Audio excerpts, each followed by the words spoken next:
Broadcasting to you live from the Orion spiral arm of the Milky Way galaxy, the solar system, planet Earth, North America, the United States of America, somewhere outside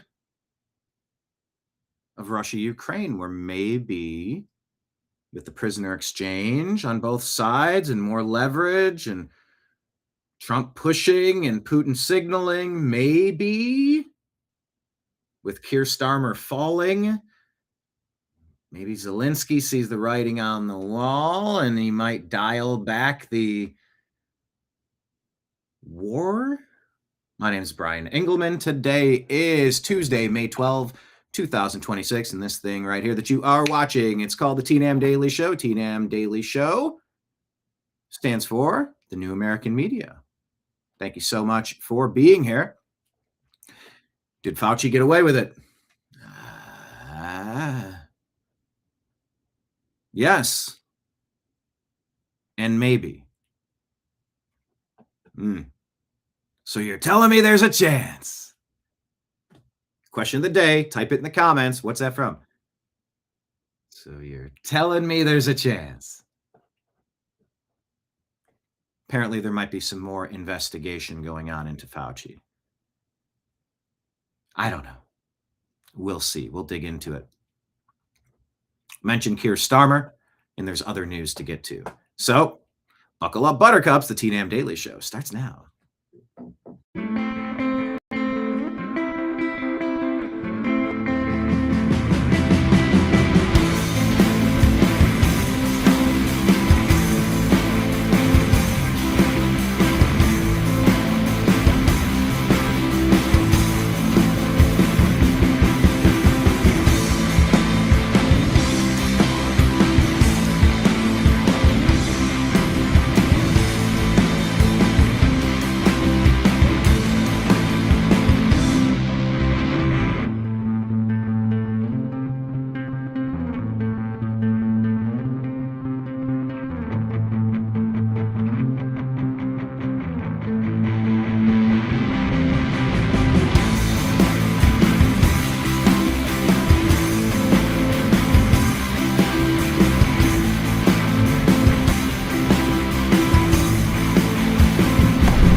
Your guide to the truth, thenewamericanmedia.com.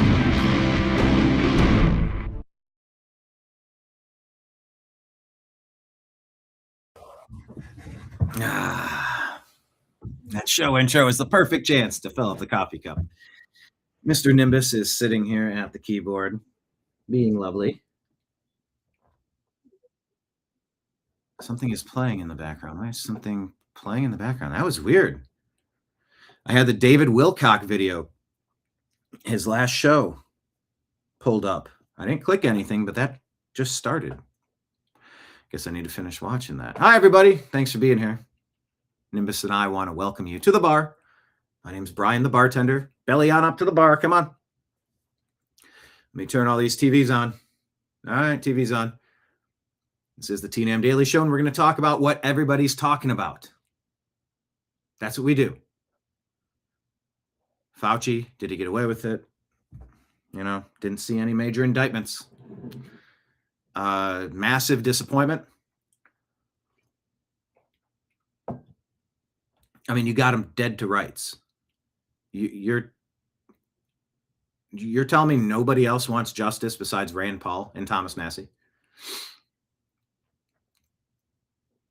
That's not true.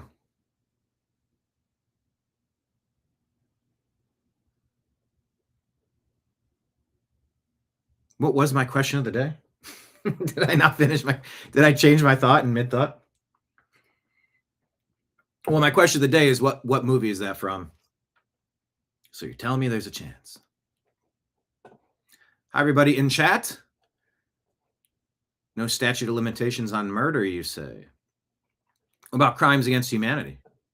How about that, Dina? This is Brian himself. I mean, I could be a clone, but how would you know? Like the fake Biden? Remember you got tall, lanky Biden? Oh, boy. Good stuff. Good stuff. You were up at 2 a.m. Are you always up at 2 a.m. or is that a unique occurrence? Had to go to sleep. Yeah. Hello, Lake Leon. Yes, saying hi, Nimbus. Lake Leon says hello to you. Oh, he's become so sweet.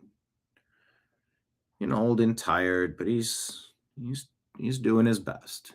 He's doing his best. Bless him. Everybody hit the thumbs up button, however you are watching the program today. Share the show with a friend. Invite more people into the bar. We hang out here. We talk about the things. And we want all of your friends to join us. So share the show, hit thumbs up. If you want to support the program, you can do so on Patreon at the New American Media. You can do it on... Boy, I'm getting a lot of pop-ups here. Well, that's weird. YouTube popped up a show from a year ago? Oh, that was weird. It pulled up the wrong thumbnail image. It was something that Blake and I did like 2 years ago. That's fun and glitchy. And look, that's why I can't rely on YouTube for ad revenue and income. I love you guys, and I love the news, and I love freedom and liberty and truth and goodness and creativity and humor. I love being informed. That's what's always made me a good bartender, is being informed, so I can have chit-chat conversations about all sorts of topics. But if it's going to be a living, it's got to be a living. So I can't rely on YouTube and their glitches and their algorithmic suppression. I look at what the New American Media is doing more on Instagram. And for doing more, you know what happens? They take away 10 of our followers each day. It's happened 2 or 3 days in a row. 2 or 3 days in a row it's happened. So the way this show is supported is from you. Thank you, everybody who has. Thank you, everybody who will. You can become a subscriber on Patreon, on Rumble, and on YouTube. We have subscribers on every platform. It does work. It does go through. It's a great way to just say, hey, if I can do a gym membership for 10, 20, 30, 40, 50 bucks a month, I can drop you 5 or 10. The other way is Rumble Rant tips, Super Chat tips, and PayPal, Cash App, Venmo. Let me put that at the bottom of the screen, scrolling as the caption. And then we'll get into the stories today. David, hello, David. No, YouTube is not what it used to be. Not what it's supposed to be. I'm telling you, for having 2,000 videos and the guests that we've had, and it's just our account. I'm feeling suppression still. Can I prove it? Or am I just whining that the show hasn't grown bigger than I think it should have by now? I don't like making excuses. You start making excuses, then everything is somebody else's problem. Everything is somebody else's problem. I don't think that's a good thing.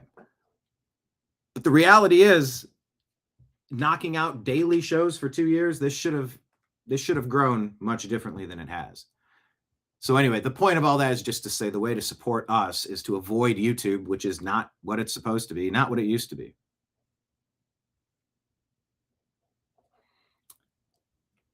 Oh, that is so weird. Like Leon says, the X stream for today's show showed up something with you and Blake. That's what I saw on my YouTube. Why would X see the same thing on YouTube? Because it's all coming from Restream.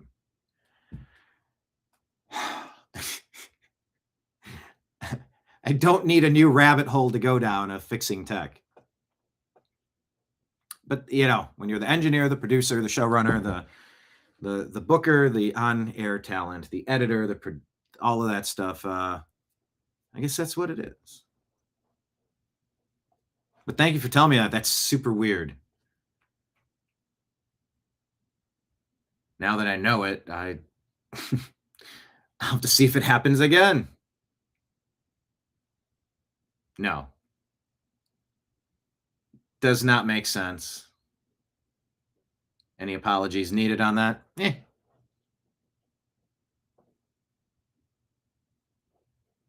Just is what it is. Okay, let's go into the stuff here. You know, I've never played Steve Inman videos before. I have the feeling that this could run me afoul of copyright. So I can't play it too much, but I did enjoy this and I wanted to share it with you. With the commentary.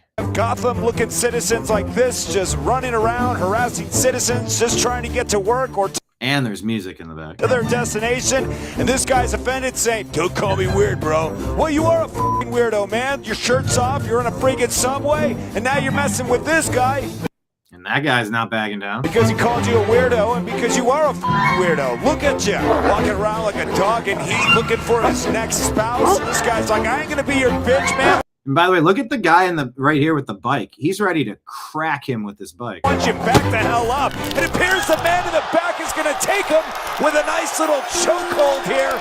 Almost like he's setting up this rear end. And remember, this is what happened to Daniel Penny. You had a crazy guy threatening to K people. Daniel Penny did what you're supposed to do, is take down violent, aggressive threats. Unprovoked. Like, you got to stop angry, violent, aggressive threats. Naked choke. I believe the idiot was hoping it would be a rear naked poke, but that's not the case as he puts him to sleep. I love the sound effect of the Microsoft closing down. Do, do, do, do. One drunken asshole on the subway with his shirt off, messing with people, getting pissed off because he's a fucking weirdo. This one's hard to stomach as an old man attacks a child and knocks him out. The mom gets involved. Now the father comes in with the friggin' hand of death. Anyway, it was a fun video of self-defense. We played an unfortunate video. There's so many. I can't even narrow down the horrible video we saw of someone getting attacked. But just a reminder, be alert of your surroundings. Be prepared to use force to defend yourself and your loved ones. And there are crazy weirdos around, demons even. So just a reminder. We'll watch the whole video. It's on our Instagram feed if you want. Yeah, because some of these people work with like Viral Hog. They create content hoping you're going to share it. So if you share it, they ding your monetization, and then they try to take all your earnings for the day. That's another element to this industry that's kind of fun.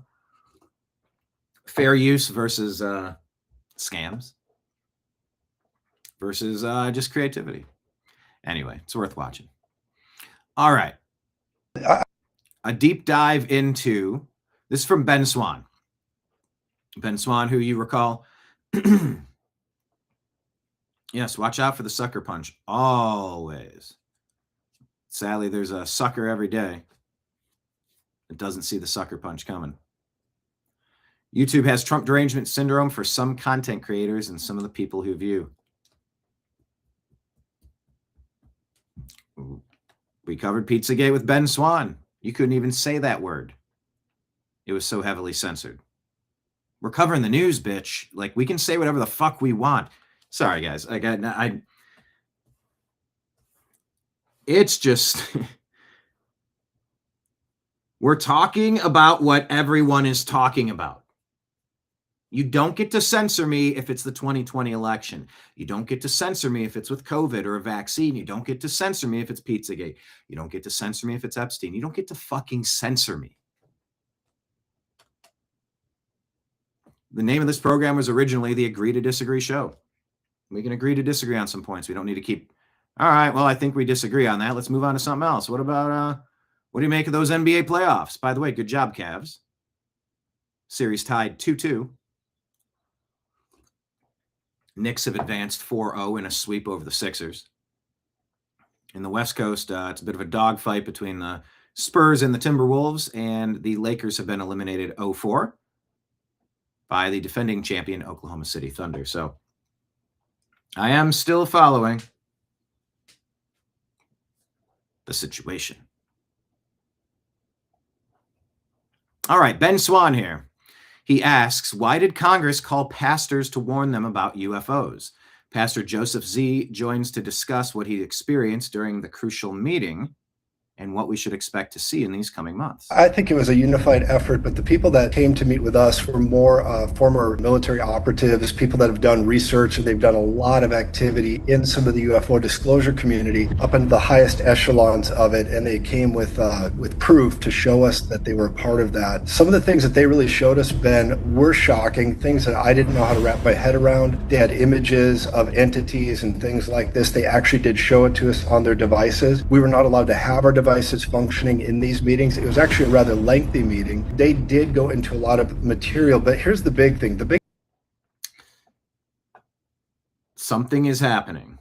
takeaway is what they were concerned about was the coming deception with it. And why do I say deception? The deception is that they want to supplant or replace our image of God with a form of enlightenment. This is where the narrative is trying to go. So there's going to be a lot of things that begin to show up. This is what they told us. I even asked them about the lizard people. I said, is this really true? Lizard people? And they looked at me and said, our reports tell us yes. Now, I don't know what to do with that, but I was in this meeting and they said a lot of things that were pretty substantial. But the coming deception, Ben, what they're talking about is they want to replace the deity of Jesus for enlightenment for humanity. In other words, they want to say Jesus is just one of these star people that's coming down. This is the narrative that they're going to use through disclosure, through we're not alone in the universe, through these are multidimensional beings that make an appearance, and then will come information. And the narrative that we heard through this whole thing was this. The government has heard a lie. The government believes the lie, but the government is going to tell the people what they believe to be true. And so when you see a lot of congressional people talking about what they've heard and seen, I believe they've truly seen things.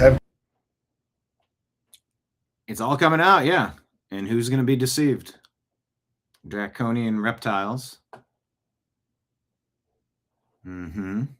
Great respect for Anna Paula, and I believe that there is some very serious things that are going on, and they've seen it. And yet the things these agents were telling us, and when I say agents, they were just operatives that were former military, that had access to a lot of things. They revealed these things, and I'll tell you, by the time we were done, we looked at this and thought, this fits the biblical narrative. This fits last days deception. This fits what the Bible calls the days of Noah, that just as the days of Noah were, so will it be right before the coming of the Son of Man.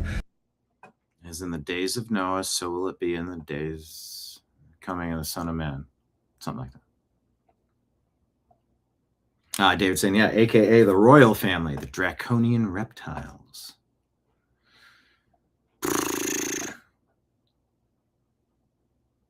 I mean, I'm a big fan of the Ancient Aliens series, and it explains so much, and it raises so many questions.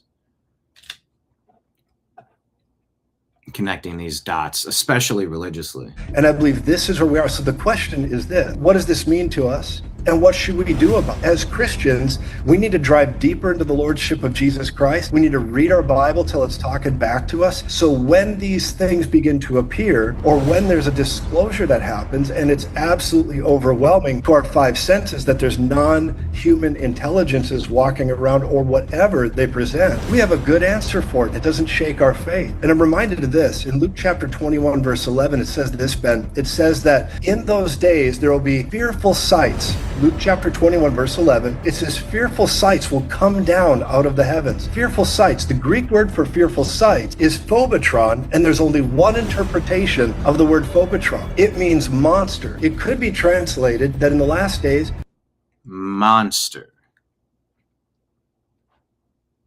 What are dragons? What really even were dinosaurs? there will be monsters. And we see fearful sights coming out of the heaven. I believe the Lord has forewarned us so we can be forearmed in our faith, not be led astray by any strange or unusual doctrine, but simply recognize that it's a last days deception. Even if it's tangible and empirical, we got to remain with Jesus as Lord. And that's the important thing. I think it was a unified effort, but the people that came to meet with us were more former military operatives, people that have done research, and How right are you spiritually? How are we going to handle this? You sort of see where this is headed.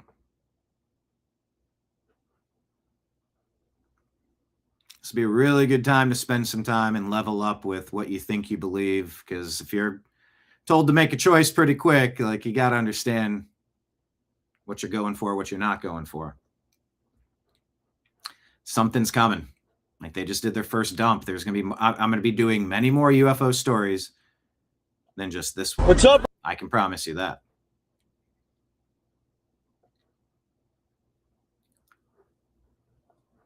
This one here, down on the street, talking about spirituality. Bro. Nashville. What's going on here, man? We're live streaming. Live streaming on what? What are we on? Kick? Yeah, Twitch? Kick. Kick? Yeah. Let's go. Here, let me give you a card. We're the Killers for Christ. Oh, you're preaching and shit? Not necessarily. I wouldn't say we're preaching. I want to be the Jeffrey Epstein for Jesus. I want to traffic souls into heaven. I want to be the Jeffrey Epstein for Jesus. I want to traffic souls into heaven. That's such an interesting line. Jay hearing this from his Killers for Christ group. I want to be the Jeffrey Epstein for Jesus. I want to traffic souls into heaven. That is such an interesting way to call out good and evil, demonic and hopeful and spiritual in a funny way, but a way that just kind of reminds us just how bad the blackmail ring was. Very fair, brother. I'll shake your hand. Praise God. Good man. Good man. What's up? On a mission to become the Jeffrey Epstein for Jesus Christ. That's a funny line. All right, let's go over to X and get the stories. Let's see, general election now. I think this might be the... Oh, okay, so I guess this one is essentially Keir Starmer calling for the general election. The process is a little bit wonky as far as I know in the UK, but Keir Starmer got whooped. What you need to know is the globalist got whooped. Nobody wants their nations invaded by illegal aliens, by anybody. Nobody wants their area overrun by anything, by Russians, Ukrainians, Palestinians, Israelis, Canadians, Americans. Nobody wants to be overrun, and Europe has been the victim, the target of a forced migration globalist plan, and Keir Starmer has been allowing the people of that nation to be abused. And Keir Starmer's now being called to resign right now. Called on to resign is what I was going to say. Let's take a listen real quick. It's very important because these are global chess pieces. We are suffering right now. This is so weird. It shows that a show from 2 years ago is live on the New American Media. Okay, I guess I do have the show now. I had to... Man, this is super glitch today. Super glitch.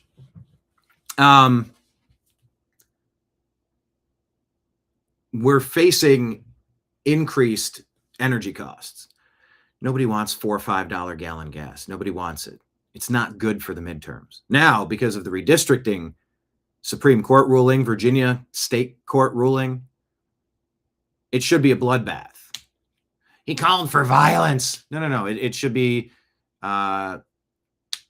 he ran him out of the gym. He ran after him. He must have been chasing him. No. You embarrassed them. You beat them by 42 points in the game. You blew them out. The midterm should be a blowout. But with war and $5 gas, people don't like that. But on the global scale, Venezuela. Maduro's been arrested.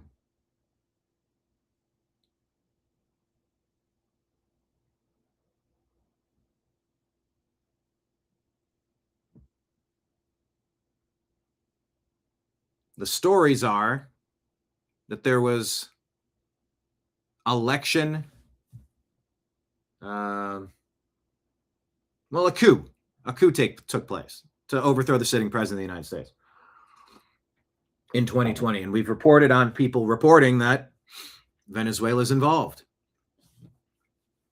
Perhaps in many ways. China, Russia, all sorts of people, but stuff is happening now. The Georgia ballots, the Michigan ballots, all these stories are coming back in a big way. They keep talking about the grand conspiracy, but we haven't seen the mass indictments. When are we going to wake up or our phone starts going off? Did you see? Huh? Dude, take a look. They're like, happening now. 1,700 global arrests.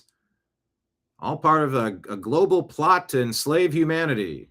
Okay, cool. When is it going to happen? Fauci, Obama, Clinton, Soros, all the rest.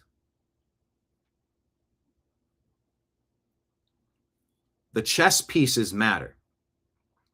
They said they've recovered uranium from Venezuela. I didn't know they had it. They're intent on gathering the uranium from Iran. The story is that there's a signature to that. I don't know, is it yellow cake or whatever? Those nuclear materials that allegedly went over there through Uranium One and other similar deals. Shows that the Democrats were arming hostile nations with nuclear materials. And you see how Democrats don't clean up their cities. They don't help the destitute and the drug addicted, and they don't lock up the violent criminals. And you go, these people are unfit to govern everything they touch, everywhere they go. Everywhere they go.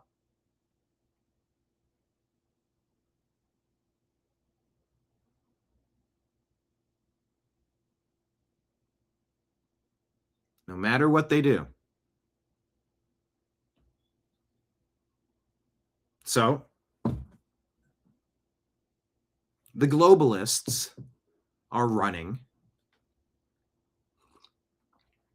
Bukele is rising. Trump is rising. So, of course, Obama has to go meet with his globalist Mark Carney up in, where did I say they met? I thought it was Europe. Maybe it was Canada. I said it on the show yesterday. I forget. But the point is, this isn't over. Mark Kelly's saying it's not over. They still have operatives inside. You wonder why things are taking so long? Because they're still being fought against. The battle is raging. Mind you, a couple weeks on from yet another assassination attempt. These midterms have to be redrawn in every district you can. The old maps are illegal. Stop, pause, redraw them, and go. It's going to be chaos. No, it's going to be a move away from the divisive, toxic poison of race-based hustling that the Democrats have mastered over the past 60, 70 years. Pun intended. Because their constituents have become slaves to the dear leaders of the Democrat Party, who always have someone to point at. They're the bad guy. Let's go get them. Let's go steal their shit. When all along, what we needed was inside of us. We needed to drop the victim narrative. We needed to level up and make smart decisions. The Democrats will never stop doing what they do. The Democrats are the globalists. Mind you, many of those Republicans are globalists, rhinos. Republican in name only. John Thune,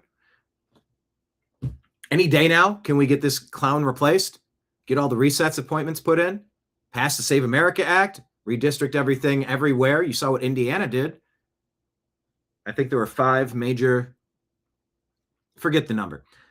There were many major Republican players up for primary who said, no, we're not going to redistrict. They were removed. The Democrats have redistricted, gerrymandered, almost everything, the maximum amount you could possibly imagine.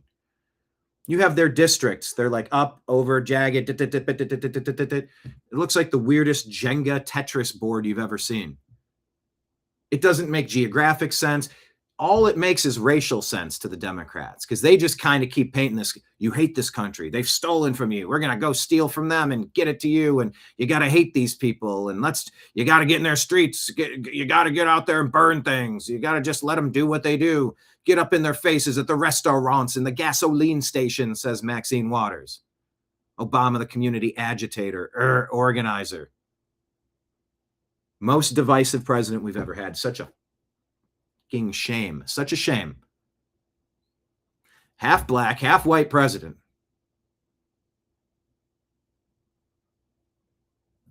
Could have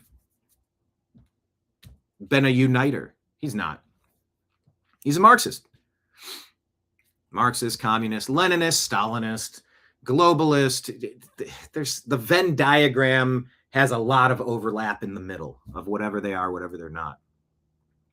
Totalitarian tyrants who wouldn't mind burning everything down and governing over the ashes. So all of that to circle back and say what happens to Keir Starmer in England, well, it's bloody important, mate.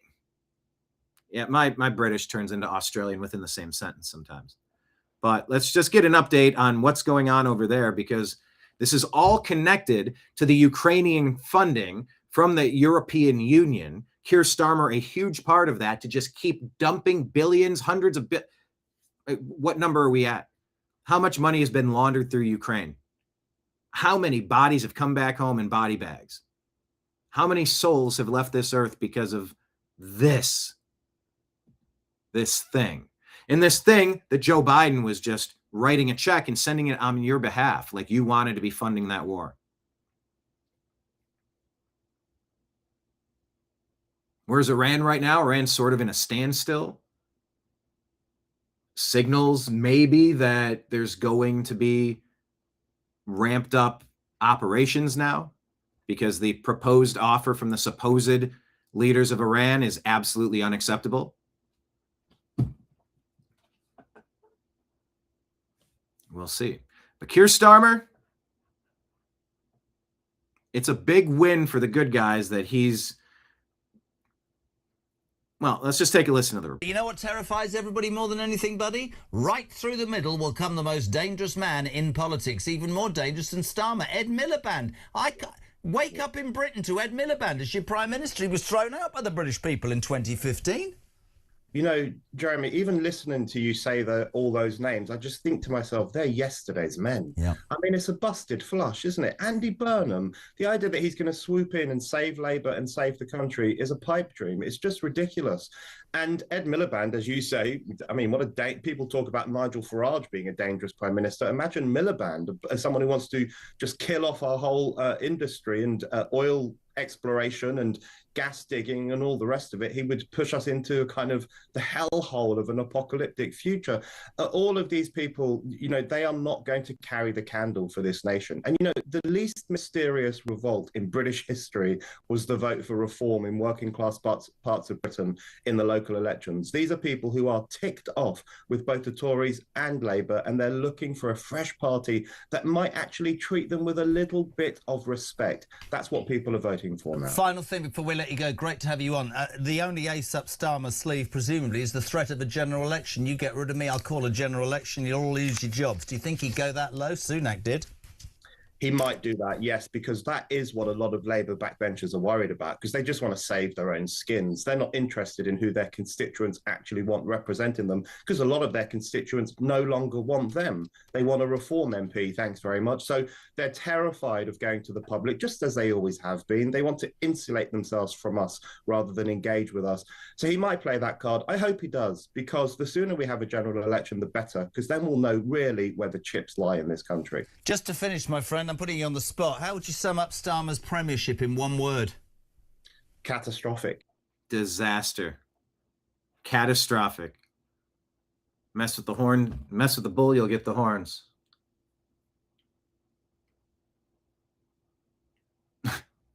Canada's leadership, England's leadership. It's all sort of collapsing, it seems. It's just when Starmer just stood on TV implying millions of ordinary Brits are dangerous for voting differently. No cure. Wanting secure borders, lower bills, and safer streets is not extremism. It's common sense. They're calling for general elections now.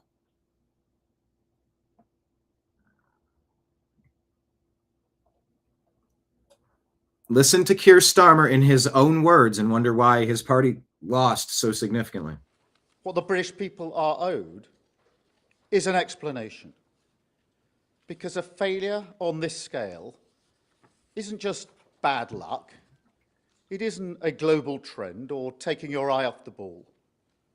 No, this is a different order of failure. This happened by design, not accident. Policies were reformed deliberately. This is about migration. To liberalise immigration. Brexit was used for that purpose, to turn Britain into a one-nation experiment in open borders. No, they did it in America. Global Britain. Remember that slogan? That is what they meant. A policy with no support, and which they then pretended wasn't happening. Yeah. Keir Starmer openly admitting mass migration was a deliberate globalist experiment, a project to reshape Britain, whether the British people wanted it or not. We didn't want it. So anyway, there's some hope in England. They seem to be standing up. I've called for to defend the UK, defend Europe, resist and push back. Don't be taken over. Yeah, Dina says these leaders seem to have come from the same camp. No interest in the welfare of their people. Yeah, because they don't represent them. They don't care about them because they're not them. You're just cattle. You're just tax slaves. Just keep toiling and giving me 10%. Huh? That's way more than 10% when you keep devaluing the price of our currency. So there's that. Check out yesterday's show, the TNAM Daily Show. Indictment day for Fauci. Was 2020 provably stolen? And peace between Ukraine, Russia? ?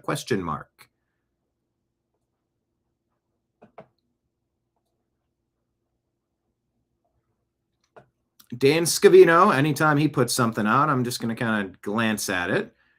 If you know, you know. Moments ago, at the conclusion of our meeting this evening, President Trump stepped out of the Oval Office to host a dinner in the Rose Garden, where he's hosting a dinner with law enforcement officials in honor of national security. Gotta mute it because they're playing that song. But President Trump, man, he's back. And I mean, he is the master of this stuff. Events.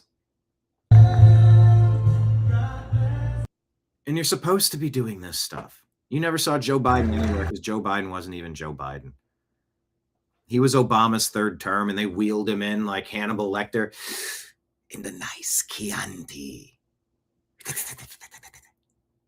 You know the thing. Come on. Oh, what's this? Libs of TikTok reports Hakeem Jeffries' brother, who's also a professor at Ohio State, appears to call to M President Trump. What? What's this? This is Hassan Jeffries. He's a professor at Ohio State University and also the brother of the sitting House Minority Leader, Hakeem Jeffries. He posted this on his social media: "Get rid of white supremacists by any means necessary," aka calling for violence and murder. So who is a white supremacist in his mind? Is it essentially any white person that disagrees with him politically? So we have the sitting president, we have JD Vance, cabinet members. Are we calling for the murder of Trump again? What interesting messaging coming from a professor receiving our tax dollars. Would you want this kind of person educating your children? If you feel disturbed by this type of messaging coming from a professor, please contact the president of Ohio State University, Ravi Bellamkonda. Feel free to contact him by email at president@osu.edu. Well. As a big Ohio State sports fan, I was unaware of that. Now it's on my radar. Eric Daughtry reports left Islamists. Another video from Scootercaster. Told you we've covered events at the conventions and the protests and dined with her and had conversations. And there's some people that are really good in their field at what they do. She's all over the place. BG on the scene, news to share, Ford Fisher. I've worked a lot, Dave Decker, John Rudolph. It's been kind of fun over that election cycle. I got to go to a lot of events and get to know people at January 6th or the 3 conventions in 24 or the Bronx. And it's like you keep running into the same people at the same events. That's what they do. They go around filming, they document. Yeah, Scooter is everywhere. This is freedomnews.tv. Eric Daughtry says Islamists going haywire in Ugandan Mayor Mamdani's New York City, getting into violent confrontations as new NYPD struggle to maintain order. Mamdani has bred this behavior. He wanted this. New York City is falling.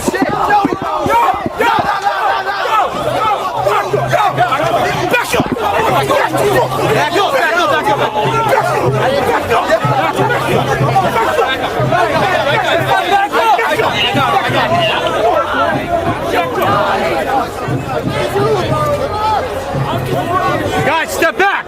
Step back! Step back! You're free to record. Step back! Russ, step back!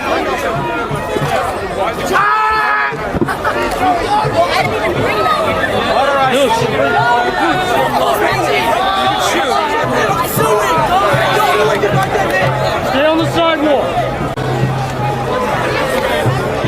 New York City. I've got more stories on it, so we'll keep scrolling through it.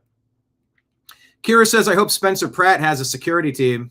He's proposing to end the grift of some very influential people, and the other side is violent. He says, I'm not worried. I have literally the best operators on earth looking out for me as we campaign, trying to become mayor of Los Angeles. I'm rooting for him. My goal is to make all Angelinos as safe as I feel with book protectors. What's that? Oh, Protector. We provide high-level protection for those facing elevated risk, assess threat, monitor digital exposure, and ensure medical readiness, California. Okay. Nobody should have to worry about walking the streets of LA night or day.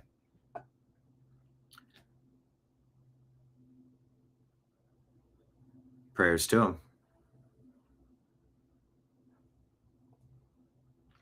Data Republican says major breaking. Oh, yeah. If Rudy Giuliani was in New York, this would have never happened. Oh, my gosh. And will Rudy Giuliani be vindicated? They have the Fulton County ballots and election tabulation software machinery. But if nothing happens, nothing's going to happen. So there you are. Data Republican says major breaking. International actors are involved in the State Department-led color revolution. This is from about half a year ago.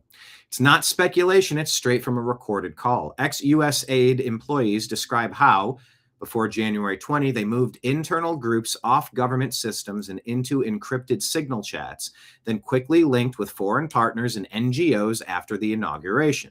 This attempt at creating a color revolution isn't new news. This part was already reported in Notice earlier this year. But what's not reported is the international aspect. One participant explicitly frames it as a global anti-authoritarian movement connecting U.S. officials with colleagues from around the world who have dealt with this directly. They reference coordination with Johns Hopkins, international democracy and conflict mitigation spaces, and efforts to mobilize across borders against what they perceive as domestic authoritarianism. At what point does this become treason? As always, patience as I pull this thread together. You're not just looking at the Democrats, you're looking at the global order. Everybody, please hit the thumbs up button, hit the like button, however you happen to be watching the show.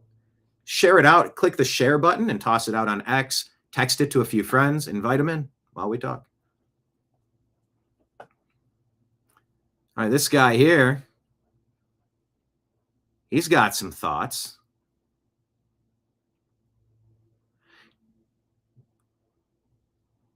Common sense says, my man did not hold back. This is why black men that aren't even Republican have left the Democrat Party. You don't have to be Republican to not want to vote for insanity. So the walkaway movement, I think there's a ton of people who couldn't give a rip about the Republicans or Democrats, but they are definitely not going Democrat. They've left that group for good reason. Haven't vetted this, but it's freedom of speech. Let's let him rant. Right now, I'm not a fucking Republican. I am a conservative. And for all you niggers that keep saying I sold out, eat a dick, bitch. Eat a dick. Listen, let me tell you something, right? You voted for fagginism. I'm not voting for fagginism, yo. I don't got a problem with gay people. But you had motherfuckers trying to indoctrinate children and shit, even indoctrinate me, indoctrinate all of us to accept and love their sexual lifestyle. That's not being gay. That's fagginism. I don't give a fuck. I ain't got to vote for that shit. So in the state of Maryland, nigga, in different counties, they had situations where they tried to bring drag queens in there to teach kids how to read or read stories to kids. White people going crazy. Do you niggas really think these white people going crazy for nothing? Think about that shit, man. You think these white people leaving the Democratic Party for nothing, nigga? They trying to turn their kids gay. Yo, you can go to Maryland Avenue in Baltimore right now. They got fucking nonprofits where kids can go learn drag. But niggas ain't paying attention. That's why fucking Miss Maryland in the beauty pageant, I had a woman that represents each state, the baddest bitch of the state. Yeah, well, Miss Maryland is a transgender, nigga. Miss Maryland is a transgender. So that's why I voted for Trump. Not because I'm a Republican, but because I'm against the fagginism. You're trying to indoctrinate. Don't try to indoctrinate. Don't try to impose on women's sports. Beauty pageants is for people that was born with pussies. This dude is just letting it rip. I don't even know how much of a comment I have. But he does make the point. Be whatever you are. Do whatever you do. However, don't you dare start indoctrinating the kids. Stay out of ladies' sports. What are we doing? This is just the common sense. You wonder why Trump repeats that so often, even when it's just kind of wedged in there. It's because it's a 90-10 issue. 9 out of 10 people are like, yeah. And it should 95, 99. You don't want dudes beating up on ladies. And he doesn't care about what people do. That's the part that, oh, you're a phobe or you're anti this or anti that. Is like, no, man, people can be whatever they want. Just don't impose. Don't force your shit on me or anyone else.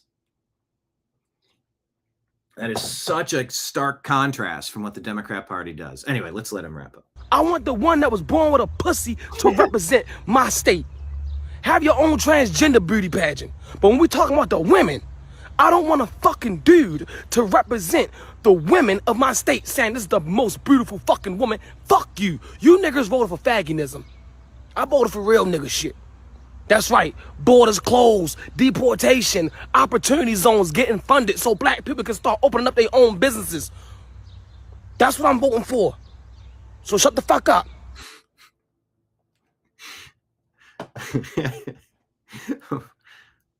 But how do you really feel? How do you really feel?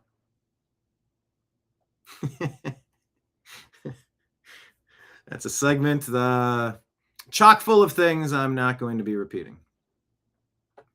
But people are venting. People need to vent. That's what freedom of speech is. Charlie Kirk always said when the conversation ends, that's when the violence starts. And the Democrats skip right to the violence. It's like, no, motherfucker. Like, the violent people get thrown in a cage forever. There's a reoccurring theme of organized violent tactics that has to be called out. It has to be addressed. That guy was venting. You heard it. Tell me your comments on whatever that guy was talking about. Dina says, yeah, the media pushes that stuff. David says, yeah, it's common sense stuff. Just really this. Marion says, I just call us normal. Yeah. Norm MacDonald has this great joke. He goes, yeah. So I was told that I'm a cisgender. Yeah. A cisgender. I don't know what that is. Well, it's a made-up term they use to try to marginalize normal people.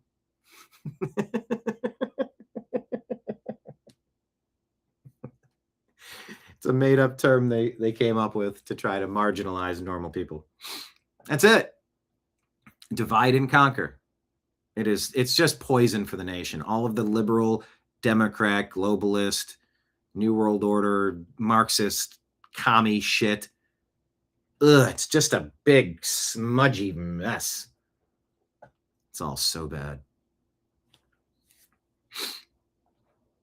Dina, they take on the most radical. And that, yeah, the radical stuff, and then show it on social media. Yeah, that dude definitely made his point. Did I stutter? Nope, you did not stutter. I think. Dina says, don't teach social engineering in schools. It's supposed to be reading, writing, cursive, and math, the basics for life. Yeah, doctors, you don't call it, what's the fancy, positive, market-tested phrase? Gender affirmation surgery or something. I call it unnecessary genital mutilation. Love who you love. Dress how you want to dress. Brother, sister, don't damage your parts. You cannot become something else by slicing and dicing, and it's a lifetime of misery. No orgasms. Just you're messing with plumbing that's perfectly fine, and constant maintenance to stay clean and hygienic, and it's a losing battle. I'm not going to. I wish I didn't know as much about this as I do, but goodness, please consider loving the body you were born in. And if you're fat, eat less, fast occasionally. This is not medical advice, but diet and exercise. Eat well, burn some calories, fix your body as best you can. You're not really born in the wrong body, like you're born in your body. And just like someone who would never stop berating their flat-chested girlfriend that you're nothing unless you get a set of huge honkers. Come on, let's get you down some double D's. Come on, I'll pay for it. You're nothing without them. No, you're something. You're something however you're born. You can change the things you can change, and maybe Frankensteining the rest is not a great idea. Yeah, so doctors should not be allowed to mutilate people unnecessarily. Lake Leon says, bring that sense guy to the White House. New spokesperson. The left would melt.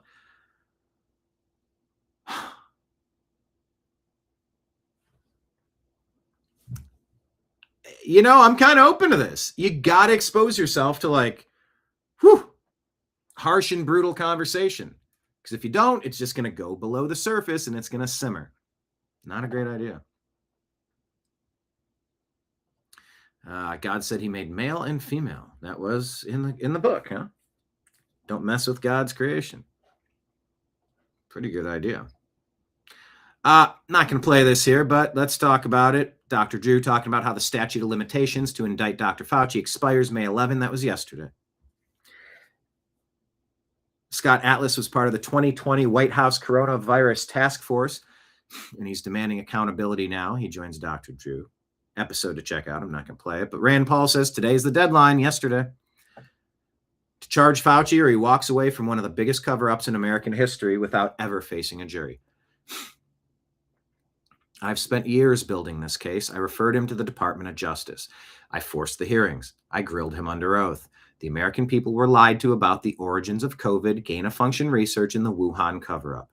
Scott Atlas was inside the White House when it all happened, and even he is demanding accountability. The DOJ has one last chance to act. And sadly, it seems he did not. The DOJ, rather, did not.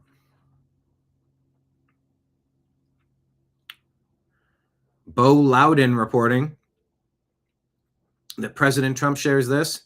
Start arresting poll workers that cheated in elections and watch how fast they tell you who told them to cheat. Yeah.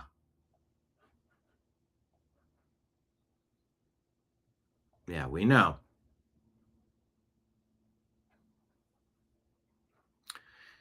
Cynthia Holt says the U.S. is now a net oil exporter and produces the vast majority of its own crude. We import very little from the entire Middle East.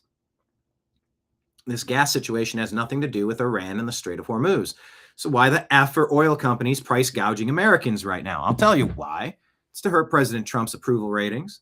It's technically election interference to put the blame on him before the midterms. Even an effing child could understand this.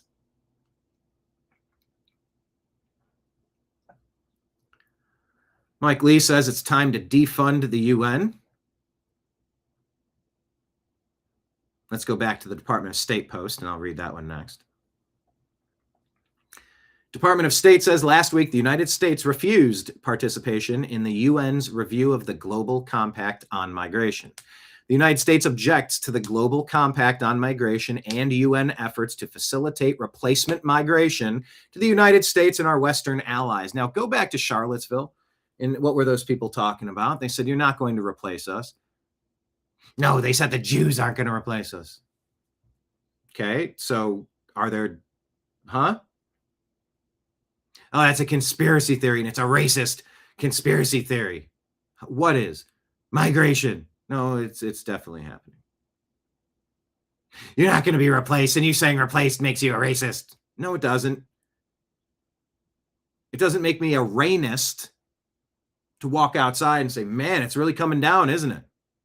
No, it's not. You're a rainist. No, fool. I'm talking about the rain because it's happening. I didn't cause it. I can't stop it. I can talk about it. I mean, I hope we can change policy, change it by talking about it. So maybe I'd like to think that I have a rain dance I could do to the sky gods so that I could get some more rain, but yeah, replacement migration, replacement theory. Oh, was that used as a pejorative against conservatives and Christians and whites and men? And just, you're flooding our communities with 60,000 Somalis. Nobody voted for this. Nobody asked for this. None of these people have been thoroughly vetted. Nobody knows what they're bringing to the table with capabilities. Somebody decided to import slave labor in the modern day, and somebody's going to pay for their housing and give them credit cards so they can just live off of whoever did this. They're going to get them started. Whoever agreed to this? Maybe it's because fertility rates are so far down, we don't have people paying into the Ponzi scheme. And as the baby boomers are requiring more medical care, they need more people buying in, paying in to a system. I don't know how illegals are paying into the system, mind you.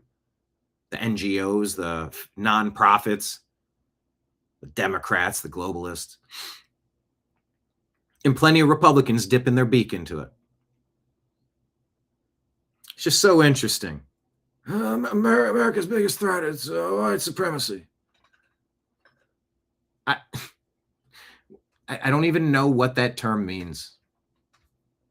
People who are unashamed of who they are. I think that's a big part of it. No, you must feel constant shame. No, I'm not doing that. So I'm not Catholic.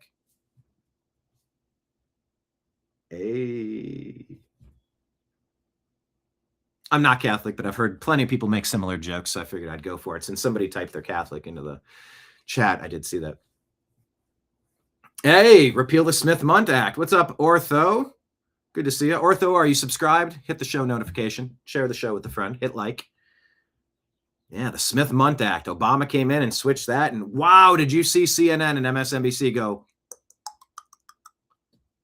Just pure deep state drivel. They say AI slop, deep state slop. Slopaganda. Ooh, that's a good. I've never heard someone say that. Slopaganda.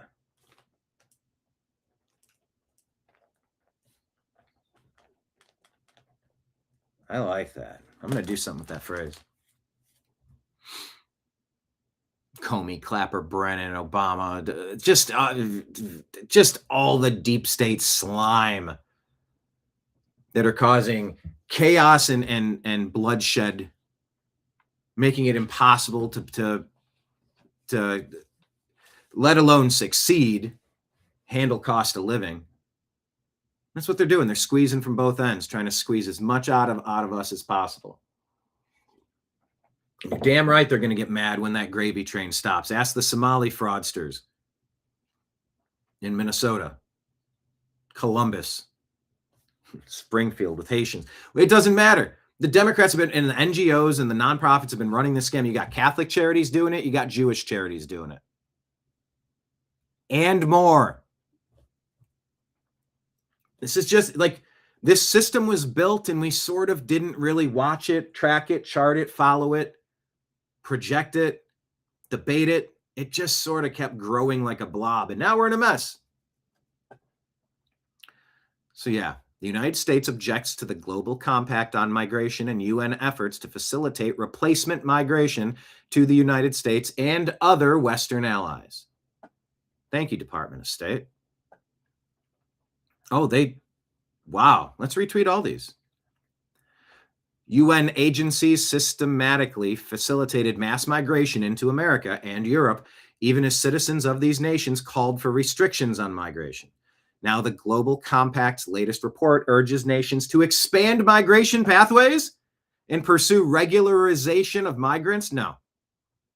UN agencies working with the NGOs that they fund established a migration corridor through Central America and to the U.S. border. Yes, a trail of tears. Look at all the bones, the babies, the clothing, the horror stories of what's been happening on this migration corridor through Central America to the U.S. border.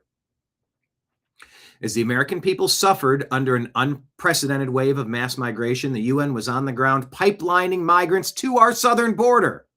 That sounds like an enemy to me.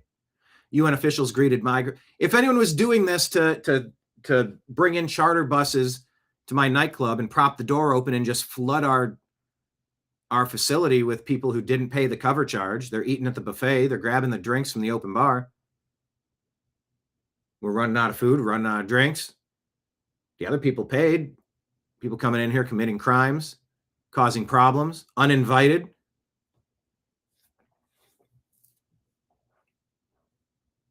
Man. After facilitating mass migration to the United States, UN agencies condemned the deportation of illegal immigrants. Yeah, of course, they're here now. They just have to stay. No, they don't. You're in the theater. You don't have a ticket. Come on, up with me. Got to go. You can buy a ticket and come in if you want, but you don't get to stay.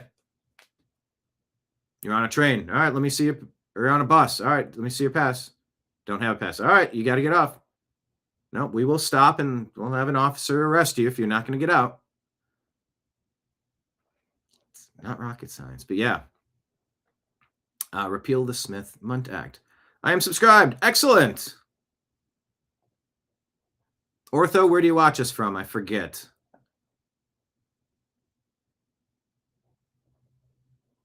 I do forget. Oh, our social systems are so overburdened. I mean, like Spencer Pratt says about Los Angeles, it's like, dude, these junkies, these homeless people, they're out of their minds. They've turned into meth zombies. They need to be scooped up, arrested for public, whatever the thing is. Get them to a halfway house. Call it a jail if you want. Give them facilities, help them, get them to dry out. Try to see if any of them can work any number of jobs that some people could team up and go, can you work? Can we teach you how to use a computer? Can you use this? Can we find a way to turn this into an apartment? Because if you can graduate this stage, there's a second lockup over here where you get to kind of have your own space and do your own thing. And if you graduate that and you stay civil and like we think you have a chance for success, we want to get you back into America. Because this street zombie, junkie, violence, STD, theft, crime, violent, like it's all bad. It's all bad. And that has to stop. But yeah, our social systems should be focused on helping those people, not illegal alien invaders. Yeah, the amount of corruption from the illegals with no accountability is staggering. Oh, Ortho is from Texas. Tyler, Texas. You got some friends in Texas down here in the chat room, so thanks for being here. Yeah, try to get on a plane without an ID or a boarding pass. See how that works for you. Yeah, probably not so much. Yeah, Dina, look, like I'm here at the bar. I'm bartending. By the way, in advance, your tab will be 0 today.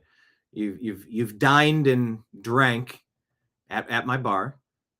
Your tab will be 0, but it does have a tip line on there. If anyone wants to, Rumble Rants, Super Chats, and Patreon, as well as Venmo, Cash App, PayPal, all scrolling at the bottom of the screen if you want to toss something into the collection jar. But I don't want to just be up here doing a diatribe. I'm behind the bar. We're playing tennis. You say something, I'll consider some of it. I can't read everything. I don't want to read everything. Sometimes it takes me off track, whatever. But it's like I'm bouncing into 13 different conversations at once. And that's what bartending is to me.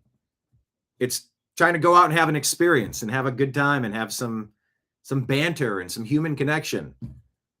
Just, I get the need to talk at people, and I understand the segments that there's so many different versions of ways to do shows. I can do them all. This one is fun. The more interaction we get, the more we can talk to the host. Yeah.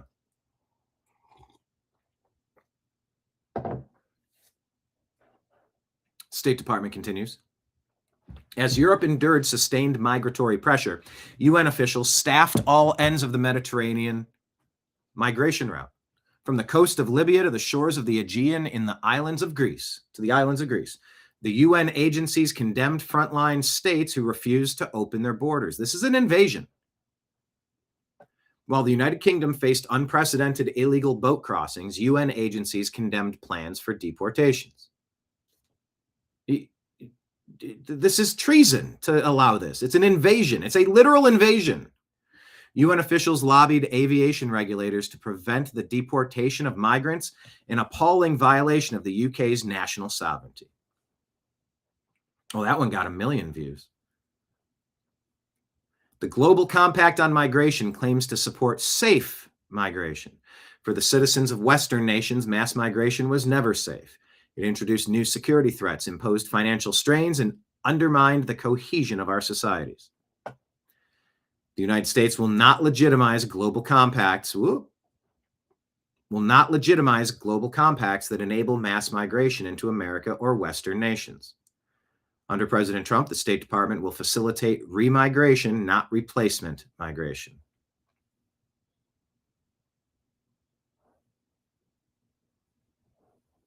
Stephen says, yet in they come, polluting our cities and towns, raping and murdering.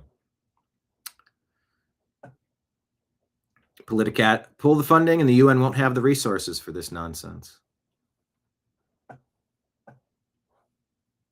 So yeah. Mike Lee responds and says it's time to defund the UN. We give tens of billions a year to the UN, more than any other nation. Increasingly, that money is used by the UN to undermine the United States. That needs to end now. Share if you agree. Tom Fitton reports leftist Senate candidate Mallory McMorrow. Is that a lady? I occasionally see people with like masculine faces, and I wonder now. I never used to think. The something needs something. What is that? There we go. That was a Thomas Jefferson quote, I believe, about the Tree of Liberty. I mean, what is the response to a demon, an attacker, a tyrant? Our nation was founded. No, Trump's a tyrant. You gotta, come on, don't do that.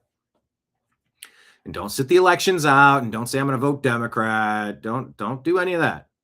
You got to get motivated in the next couple of months. Make sure you're on a lock with your primaries. Make sure that vote gets in. Call up your friends and family and just go, hey, you're on a list of 20 people that I care about deeply. And if we want this area to stay awesome, we got to put in some of these people. These are the ones I like. Or send them a text. We need to participate.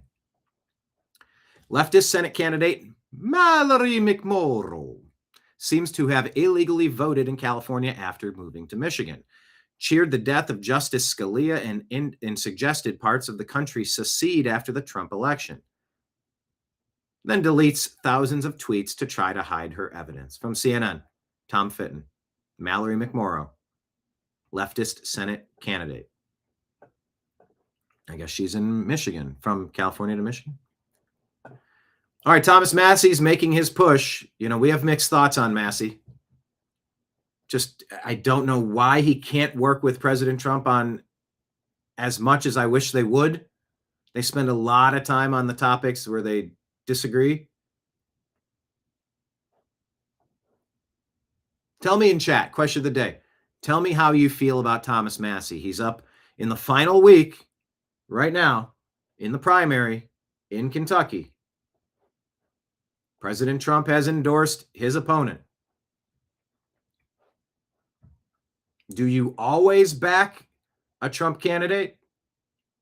Or in this case, would you support Massey? This is home. It always has been, and it always will be. It's where I grew up. It's where I met Rhonda. It's the place that taught us both the lessons that we need to head out into the world. Kentucky is the place that welcomed us back to raise our own family after we realized there's no place like it.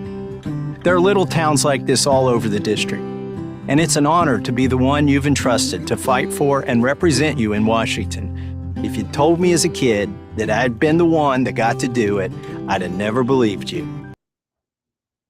And President Trump is actively trying to get him removed from Congress. But now, I can't even imagine not being the one who got to do it. So thank you for the greatest honor imaginable.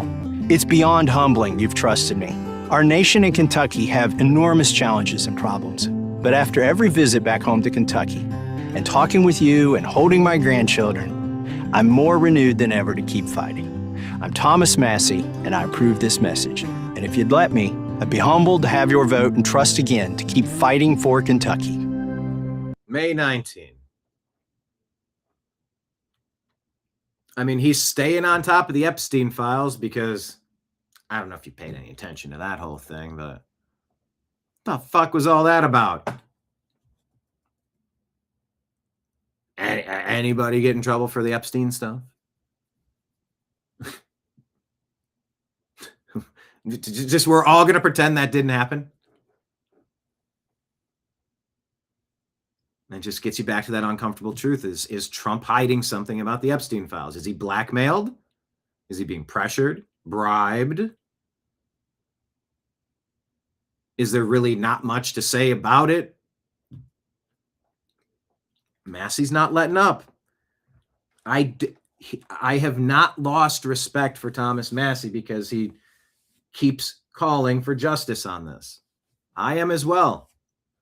I don't like whatever it was. And if we don't identify it and hold those people accountable, we're going to have more of it. So yeah, I want Thomas Massey to win, but I want him to work with Trump more.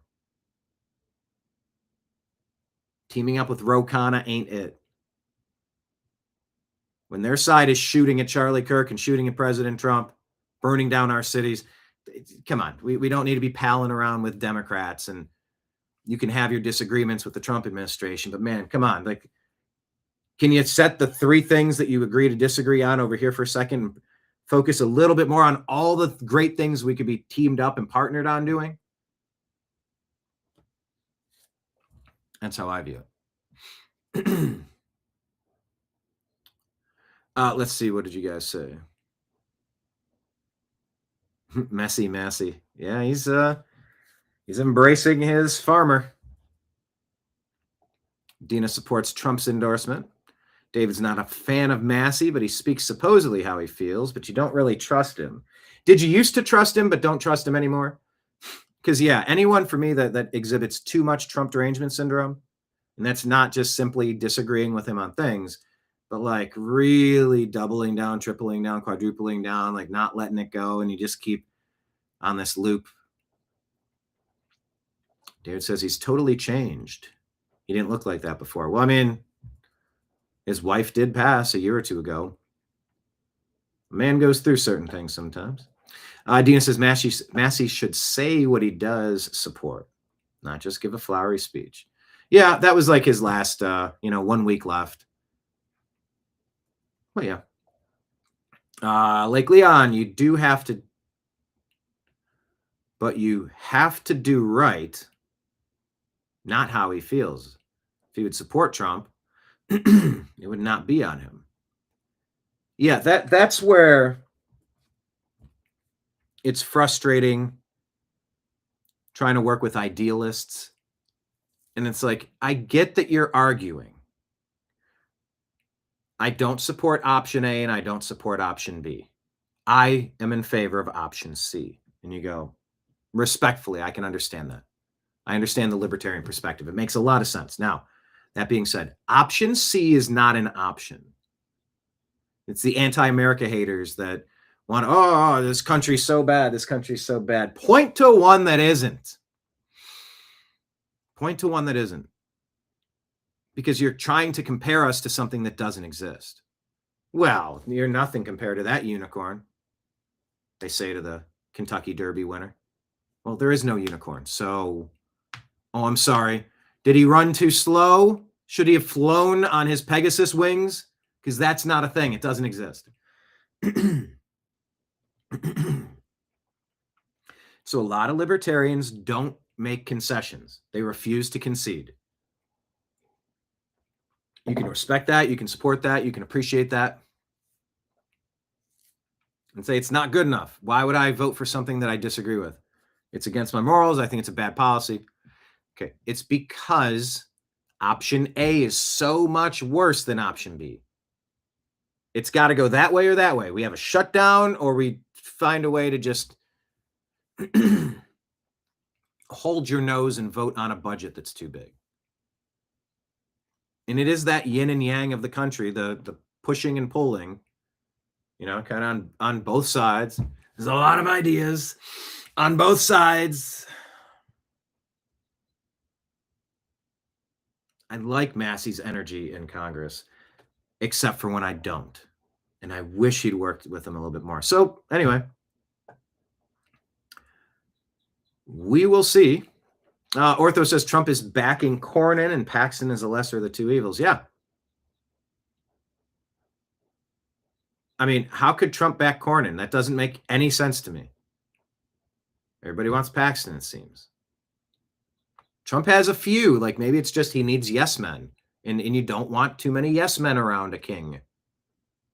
He's not a king. Well, according to the left, he is. Off with his career. Yeah. I don't think Trump is backing Cornyn. Let me just check. Let's ask Grok. Did Trump back Cornyn or Paxton? I thought we were supposed to get an endorsement a week or two ago on that. Unless I missed it. He is not endorsed either.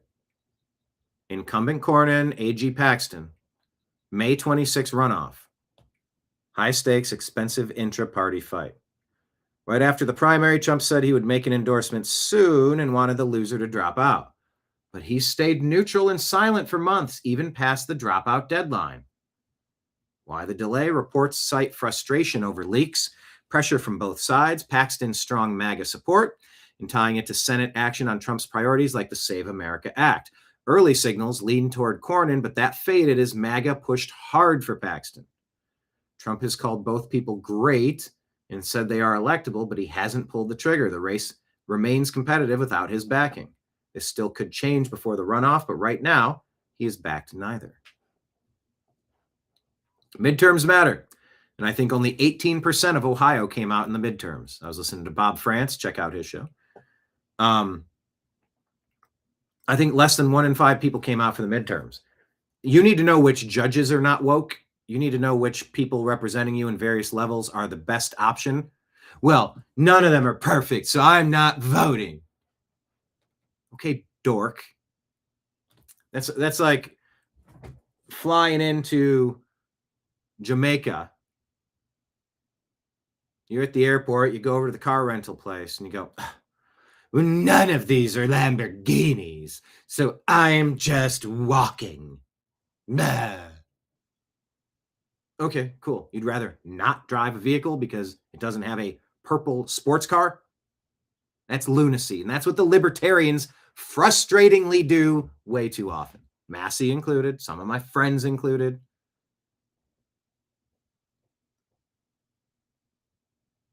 I refuse to vote for something that's not perfect. They're rental cars with high mileage. Just drive it. Don't you need to get around? Yeah, we need to figure out how we're going to get around for the next few years after this election. So look around. What options do we have? And you're at a birthday party. Well, you could have pistachio ice cream, Rocky Road, or Superman. Go. Well, I don't love any of those. Do they have rum raisin? No, they don't have rum raisin because it's actually pretty good. Growing up, my parents figured out how much I liked ice cream by how quickly it disappeared. So they started buying Spumoni, which is actually really good. Rum raisin. I think they thought the weird flavors would keep us from eating them. It did not. I learned to appreciate that flavor. And that's what politics is. I hate the high horse of libertarianism more than I can explain, because they're so close to getting it right. And I appreciate their optimism and their idealism, but it's like, look, go to your Build-A-Bear political camp. You find your perfect candidate and hit me up in 3 years and I'll consider it. But for now, it's either Paxton or Cornyn. Well, no, I didn't like his budget. And that guy's border power. Pick one. That's a Jeep and that's a minivan. I could never. Pick a flipping car and move it along. There's a line behind you. We got more shit to do. And libertarians are like, I'm going to jam this metal rod into the cog of this machine. I'm going to stop everything. I will not pass a budget. I will not do this. I'm not going to be a part of. So you're helping the other side. Nope. They just didn't do something. That's great. But you know that's in response to them doing something evil. They just don't have pragmatism. And I told that to Dave Smith when I talked with him after a comedy set a few months back. I said when he was on stage with Vivek Ramaswamy and others at the Libertarian Convention, basically asking libertarians to consider voting Trump and Bobby Kennedy and crypto and some of the things that they were actually working on that could help. You could get 0 or you could get 20% of what you want. You could get nothing you want, or you get 55% of what you want.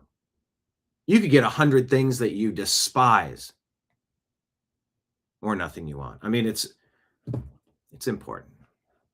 So yeah, that's the story on Trump's endorsement in Texas.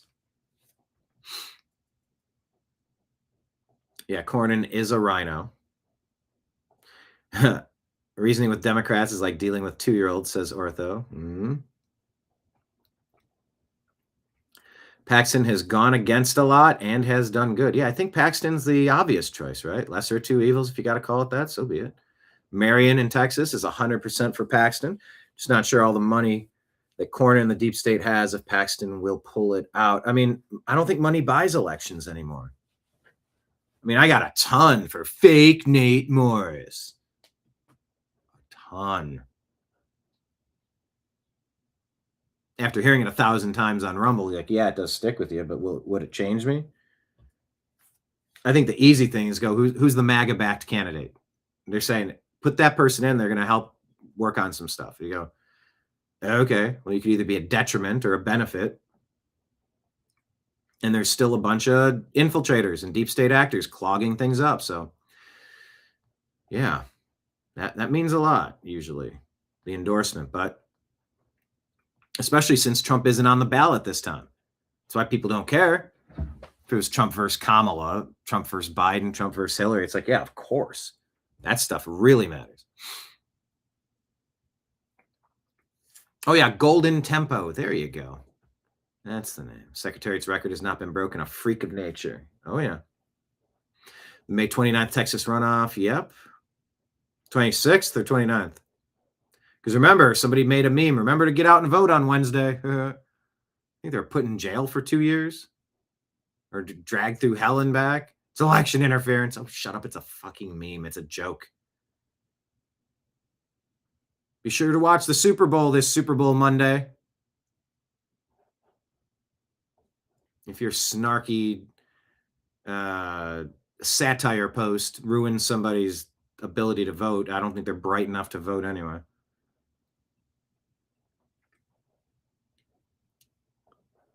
Yeah, I've said that all the time.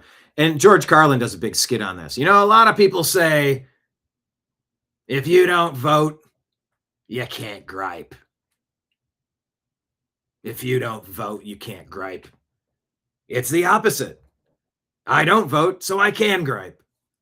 And he does a whole run about why that matters. But yeah, tell me what you would have done different. All these armchair quarterbacks, Monday morning quarterbacks. Well, he should have done this. They should have ran it that way. And, in hindsight, were you on the field? Did you have the scouting data? It's great that you are pointing out the obvious after the fact, but it's not like you did anything about it. You weren't the man in the arena, blood and mud and sweat, going through it. People that go through it, it's a lot. Lake Leon fears Cornyn will win. The money and establishment will prop him up, just like they did for Greg Abbott. Let's hope not. Yeah, Dina, what is going on? Why is John Thune blocking the recess appointments? This is insane. That's a traitor in your midst. Why is Trump not calling for Thune? Why haven't you found 5 senators willing to replace Thune? None of that makes any sense to me. Thune is absolutely in the way. What's up, Kenneth? How are you? Welcome to the party. Kenneth, are you settled in yet? Kenneth has been moving, so.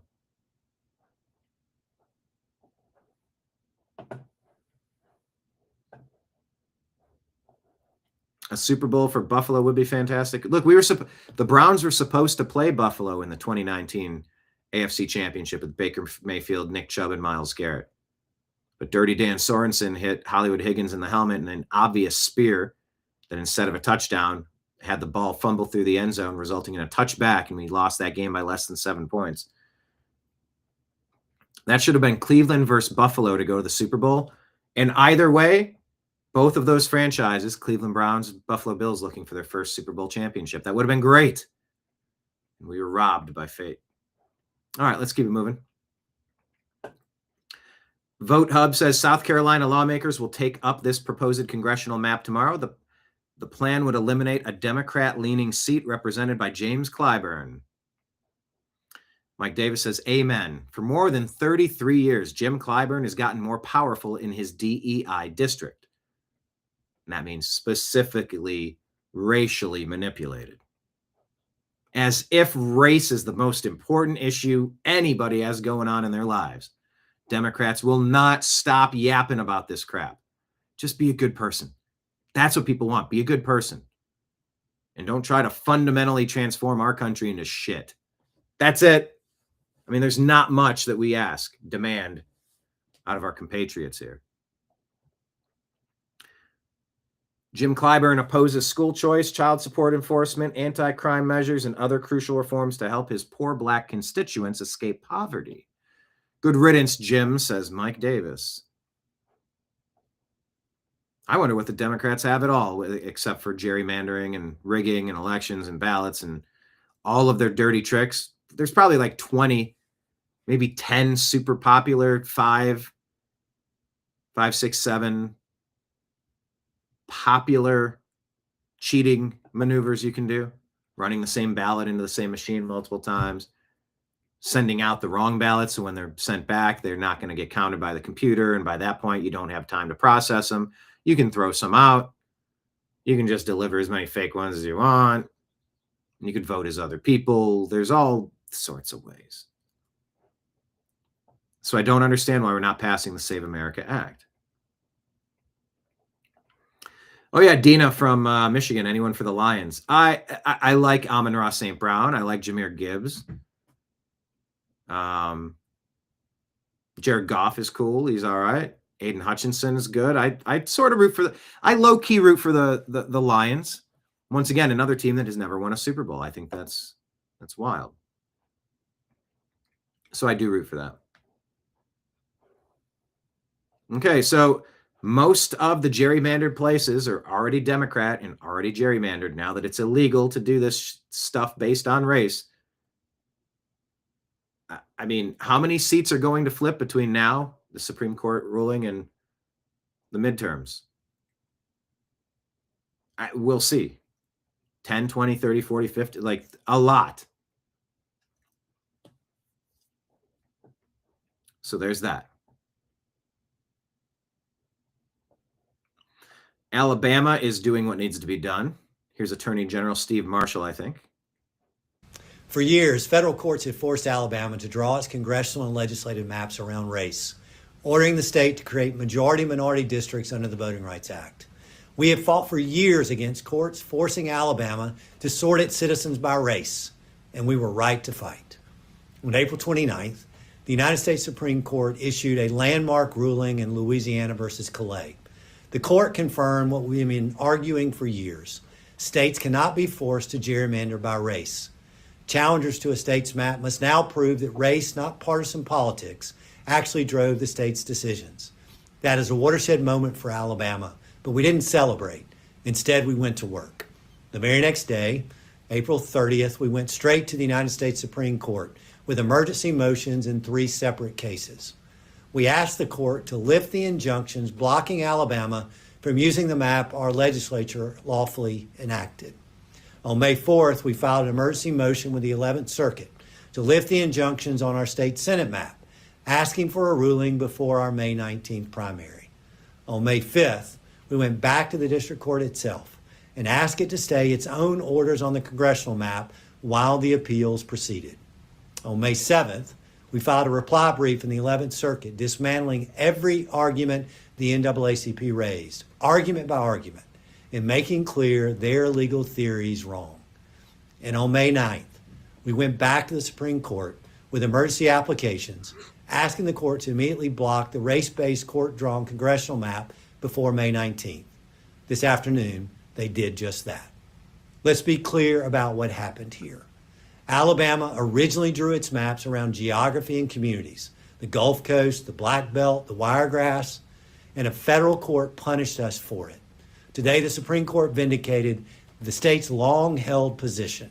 Now, the power to draw Alabama's maps goes back to the people's elected representatives. That's our legislature. For too long, unelected federal judges have had more say over Alabama's elections than Alabama's voters. That ended today. My job in this office was to put the legislature in the best possible legal position to draw a congressional map that favors Republicans 7-0. My office has never taken the charge of our state motto lightly. We dare defend our rights. Stay tuned. So there you go. People are doing this across the country. Expect a lot more of this. Eyal Yacobi talked about this New York City situation. Here's more footage from Scootercaster, claiming this is mass arrest in New York City after Islamists show up outside of a synagogue and attack New York Jews and the NYPD. Unfortunately, Zohran Mamdani and the DA will let them walk free.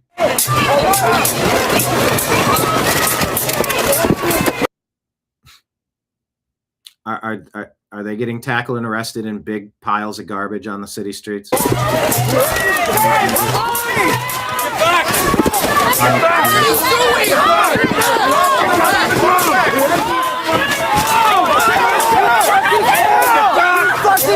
Get back!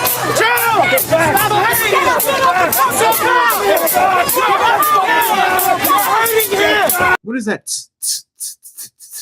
You're hurting him! You're hurting him! You're hurting him! You're hurting him!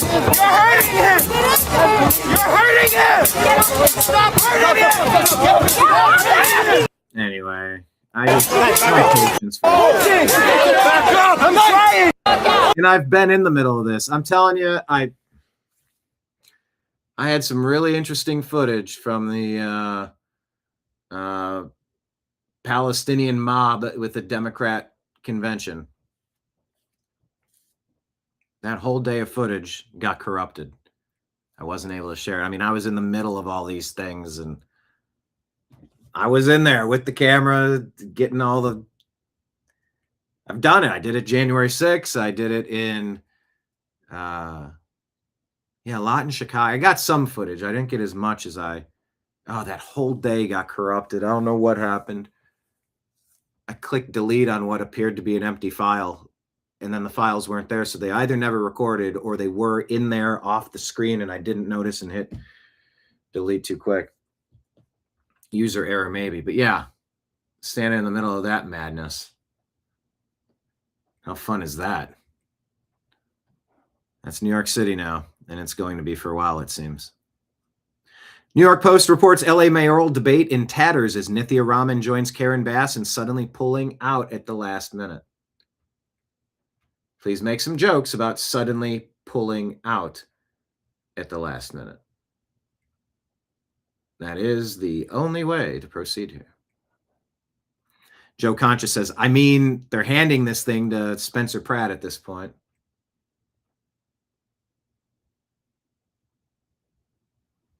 They can't compete. They don't have good ideas. They're being made to look like fools because they are fools. And you would be a fool to support either of these two. I don't know if this is accurate, but Matrix Bot shows this footage, all these floating fish. It says China's trawlers are electrocuting the Persian Gulf to death. They use industrial scale pulse fishing that kills everything in the water, leaving a dead ocean. They need to be stopped before the ocean is completely lifeless. This strikes me as a really bad idea. So, veracity aside, something looks off here. I don't think it's good. Like I said earlier about President Trump hosting events at the White House, he's also been frustrated at just how much of a dump it is. You know why? You move into a place that's been neglected for a long time. It's a dump. You got a lot to fix. I did this in Los Angeles. I had blue carpeting I had to rip up. Broken windows that wouldn't open that needed replaced. Popcorn ceiling that needed scraped off. Light fixtures to be swapped out. A functional bathroom knocked out and rebuilt. President Trump is a builder. When I was in DC last, that reflecting pool was a scummy mess. I remember thinking just like, ugh. Like, is anyone on the job to like occasionally clean this thing? And for a couple hours yesterday, the reflecting pool in DC supposed to be 1 or 2 or 3 million, but now it's 18 million. And it's running over and the cost and something. You go, okay. Well, what was the last one? President Trump has said that Obama had it scheduled for 100 million, 200 million, 300 million. Where's all that money going? Where's your bullet train to nowhere, Gavin Newsom? You know, come on. Oh, you can't build a ballroom, huh? You can't have moderately sized events. And that's the most secure area that you're going to find. You want to do that in-house. Control the scenario. Control the location. It's when you get into these secondary, tertiary locations that things can go haywire for security. Such as the Correspondents' Dinner. Popcorn ceiling with Orville. Yeah. So I bought a house, dadgummit, off this Orville Redenbacher character. And dadgum, if there wasn't popcorn all over that ceiling. With butter stains. I hear the press room is small and it smells. It looks like it's small and it looks like it smells. And I did apply multiple times for credentials with Carolyn Levitt to get in as independent media, new media. Never heard back. I mean, we were Secret Service credentialed at the 2016 Republican Convention. We've been on the road covering hurricanes and BLM riots. Well, Bureau of Land Management near Civil War kickoff in Bundy Ranch and Occupy LA and various conventions and January 6th. But yeah, we can't be there for new media to ask a couple questions. Yeah, you need good facilities to have good events. Why not build a ballroom and have press for that? It makes sense on every level. Just do it. President Trump buys crappy buildings and fixes them up. So here he is talking about the White House and what they're doing to fix things. This place was not properly taken care of. I was told by my wife, you have to act presidential, so don't use foul language. I won't. Therefore, normally I would have said it was a shit house, but I don't want to say that. The columns were falling down. And this is how I've felt on so many places, walking around complexes as a property manager. Ugh. This support post is falling down. That's crumbling. This needs painted. That needs swapped out. Oh my God. Does anyone care? Does anyone see this? Why am I the first one noticing this? This has been a mess for years. Normally I would have said it was a shit house, but I don't want to say that. The columns were falling down. The plaster was falling off. You made a speech, and I was saying, couldn't you fix up the paint job up there? You know, it looked, and this place is tippy-top now, including all the brand new, beautiful stone. I paid for it myself. All of the stone, all of the different things we have, and we're bringing the White House back to shape. I don't know if you got to walk into the marble, the statuary. It's called Statuario, the statuary marble, the white. I don't know if you got to walk in there. They probably see your law. Yeah, it's falling apart. And he's fixing stuff, and I'm here for it. Wall Street Apes reports Democrat California Rep. Ted Lieu announces Democrats, well, take a listen to him in his own words. You want to know why to vote against Democrats everywhere? Always? Democrats, when we get control, we're going to reverse the massive Medicaid cuts, the Medicare cuts, and the cuts of ACA that Trump and Republicans put in last year. James Wood says, hey there, if you enjoy working 2 or even 3 jobs, here's some good news. Here's some good news. If you vote Democrat the midterms, and if they take over the presidency in the Supreme Court in 2028, you will be a slave to your illegal alien neighbors for the rest of your life. A bit hyperbolic, but, you know, Democrats don't work for you.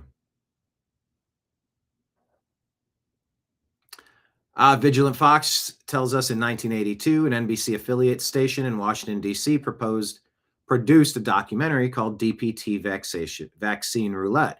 It got such a huge reaction, the station re-aired it twice. The big NBC promoted it. It even won an Emmy, all because it asked one vital question: is the DPT vaccine more dangerous than the disease itself? 44 years later, a film like this would never win an Emmy, never be funded by mainstream television, nor receive positive media coverage. You can't even watch the film on YouTube anymore. Really? YouTube is so weird about this topic. Like, they're fucking scientists. Like, they have the right to say you're not allowed to talk about the earth being flat. You're not allowed to talk about there being a sky daddy, God in the sky. You're not allowed to talk about creationism. You're not allowed to talk about evolution. You're not allowed to talk about medicine, vaccines, side effects. Why? Not allowed to talk about climate.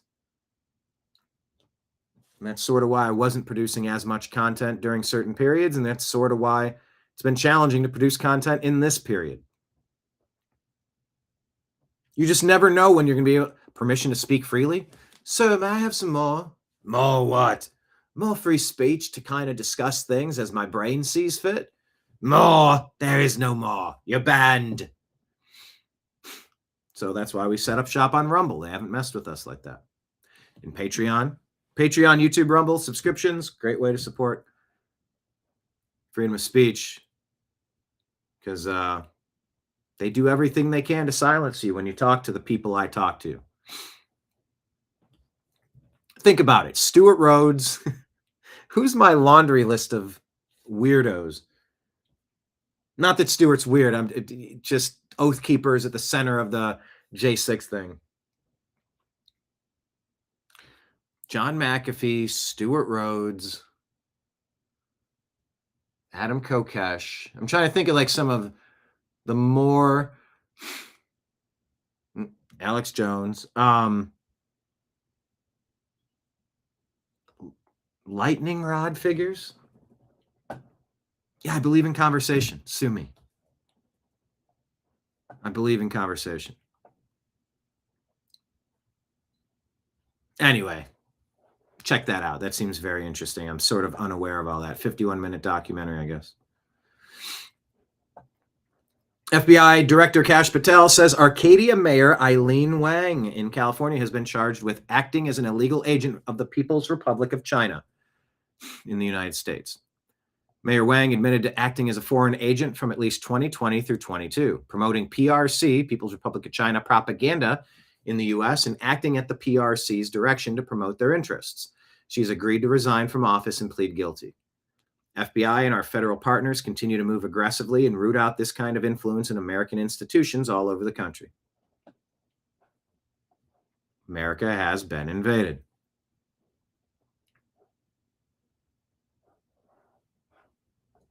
I don't like that Chinese spy-looking character. I don't either. That's right, Lavoy Finicum. They set him up and they ambushed him. How much of that needed to happen? Did any of that need to happen? Well, you can't let your cattle walk around and nibble on that grass that nobody's doing anything with on public land, having been grandfathered in for a ton of time. Okay, this is the salute. This is reasonable. Okay. Trump team cracking down on fraud. Well, we've got Russian government involvement, we believe. Dr. Oz. In Los Angeles. We got the Chinese government involved in a big fraud ring in New York. And of course, the Cuban connection that you mentioned was pointed out to me by the former mayor of Miami, Francis Suarez, who pointed out that we've got twice as many durable medical equipment suppliers. They sell wheelchairs and canes, twice as many as there are McDonald's in South Florida, and the owners all seem to be Cuban, and they flee back to Cuba with the money when we come after them. So this is primarily about allowing the American people to have integrity within the healthcare system. And again, with Medicare and Medicaid, there's a handshake agreement we have, especially when we start offering services that are designed to protect you because your family is not doing them for you. I'll give you one concrete example. New York State, where you are right now, the #1 job in the entire state is not retail, it's not folks working in shops, it's personal care services. Why? It's because it's a jobs program for the state. Almost 500,000 people in that state are being paid to carry groceries upstairs for their parents or for their neighbor. Again, these are jobs your family would do for you. That creates jobs in a state that's losing jobs. That generates tax revenue, but it comes from the federal government because we pick up most of the tab. And here's the part that's really bothering me. They're starting to unionize these workers. Oh, jeez. They're going to unionize that now. Oh, good grief. Well, you got that happening, so find all the fraud, please. Out of the NBA, Memphis Grizzlies forward Brandon Clark has died at age 29. He was arrested April on drug-related and fleeing charges involving kratom and speeding. Released on bond. We don't know what happened, but rest in peace over there. Just something sort of breaking now. Remember this video? Man who opened fire on a bridge in Massachusetts, identified by Boston 25 News as Tyler Brown, a repeat offender with a criminal history going back 20 years. Maybe somebody you don't let out of their cage. He fired 13 rounds at Boston police officers in 2020. The district attorney asked for 12 years, and a judge let him off with 5.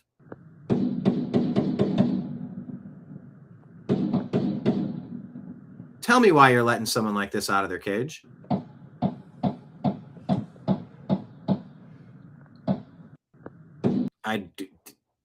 Okay.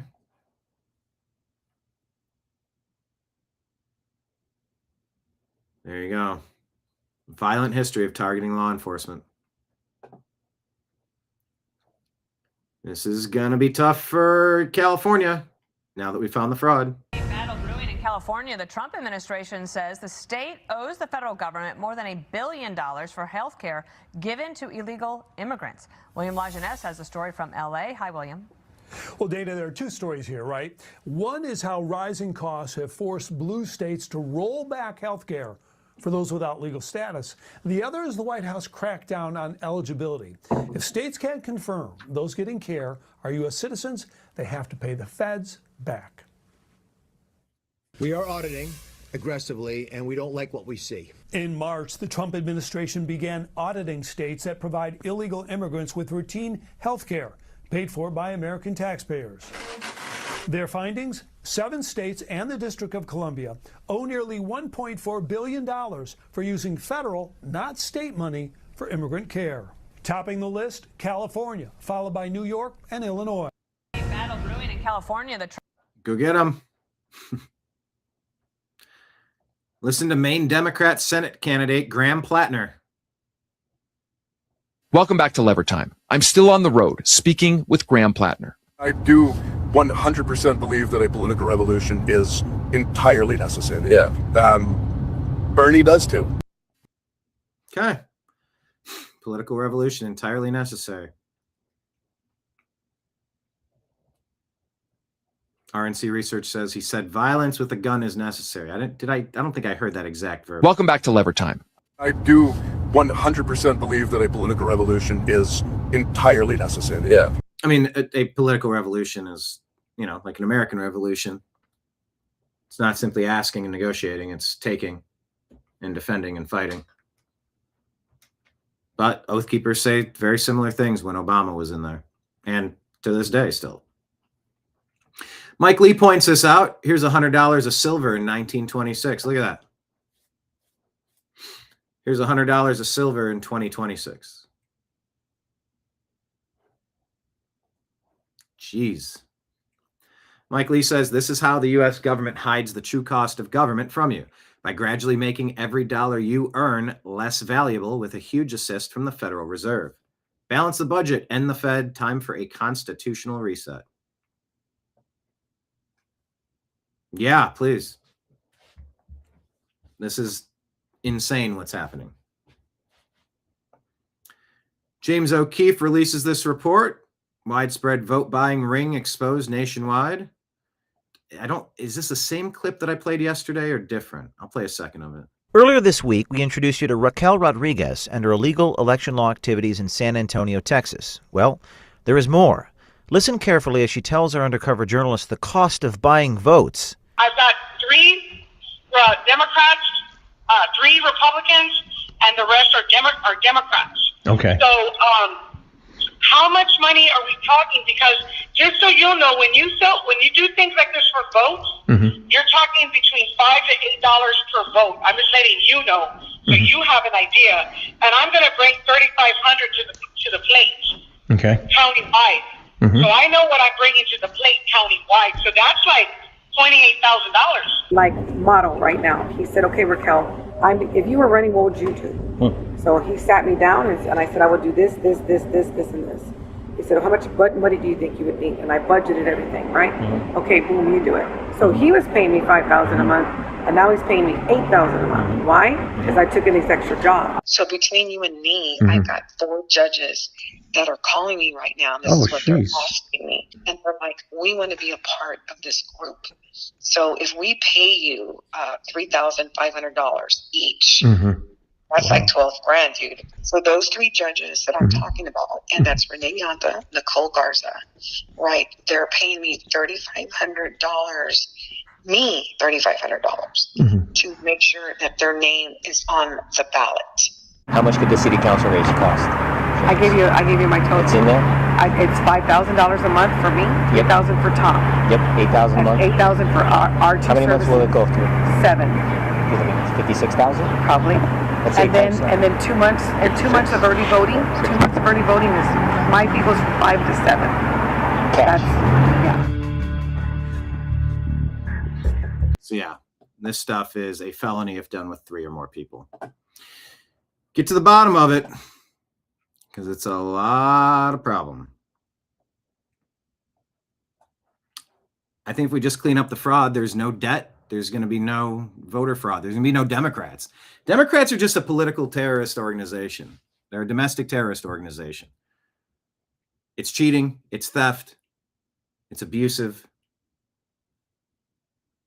It's very unpopular. I think Democrats are polling at a 19% approval rating. They're very unliked for very good reasons. Yeah, arrests, indictments, and putting a stop to it. I want Doge back. My understanding with Doge is that they just went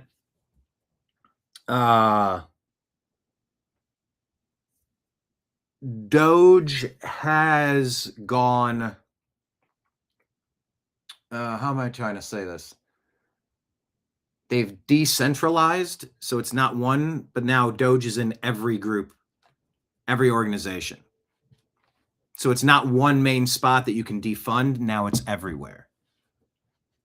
I don't know if I'm explaining that right, but like in some ways it's better that it's not just one thing that the next, hopefully there is no next. Hopefully the Democrats are absolutely dismantled as a political force forever in this country as punishment for what they've done.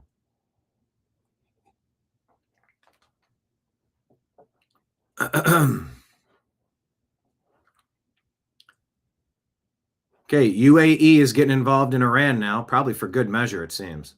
Confirmed to Fox News' Brett Baer, reporting from the Wall Street Journal that forces from the United Arab Emirates are carrying out military strikes inside Iran. Fox is told that the UAE forces are directly engaged inside the Islamic Republic and have been for several days. This comes after Iran launched dozens of missiles and drones at the UAE during the conflict. Yeah, probably not a good idea, huh?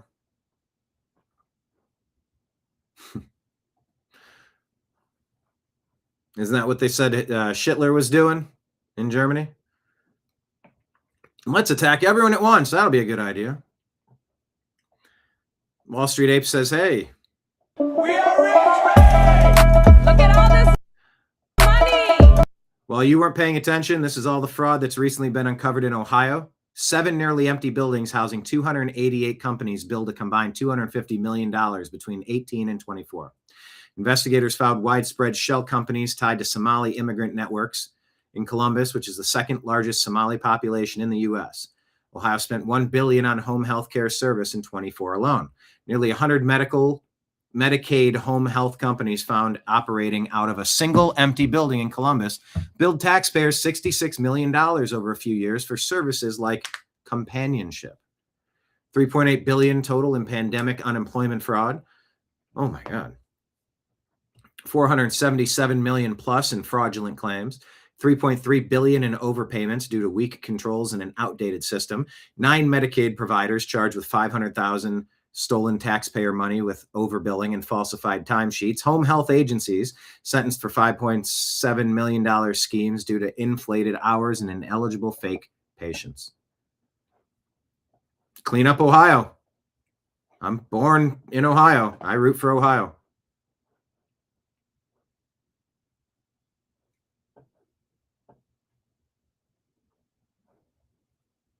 We'll share that tomorrow. Actually, why did it click away? Is X telling me today's show is over? I thought there were a couple more things I wanted to get to. Yes, there are. Mediaite says 25% of Americans and 34% of Democrats believe the White House correspondent dinner shooting was staged. Question of the day, agree or disagree with those 34% of Americans who believe that the White House correspondent's dinner shooting was staged? Do you agree or disagree? Tell me in the comments.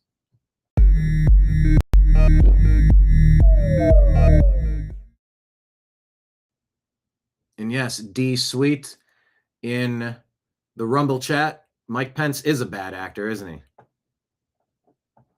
U.S. Senator John Fetterman responded to the 34% of Democrats who believe the WHCD shooting was staged. Says assassinations plus political violence are real. My party can't be the tinfoil hat brigade. I was there, a table away, and I promise you this was not staged. Thank you, Senator Fetterman.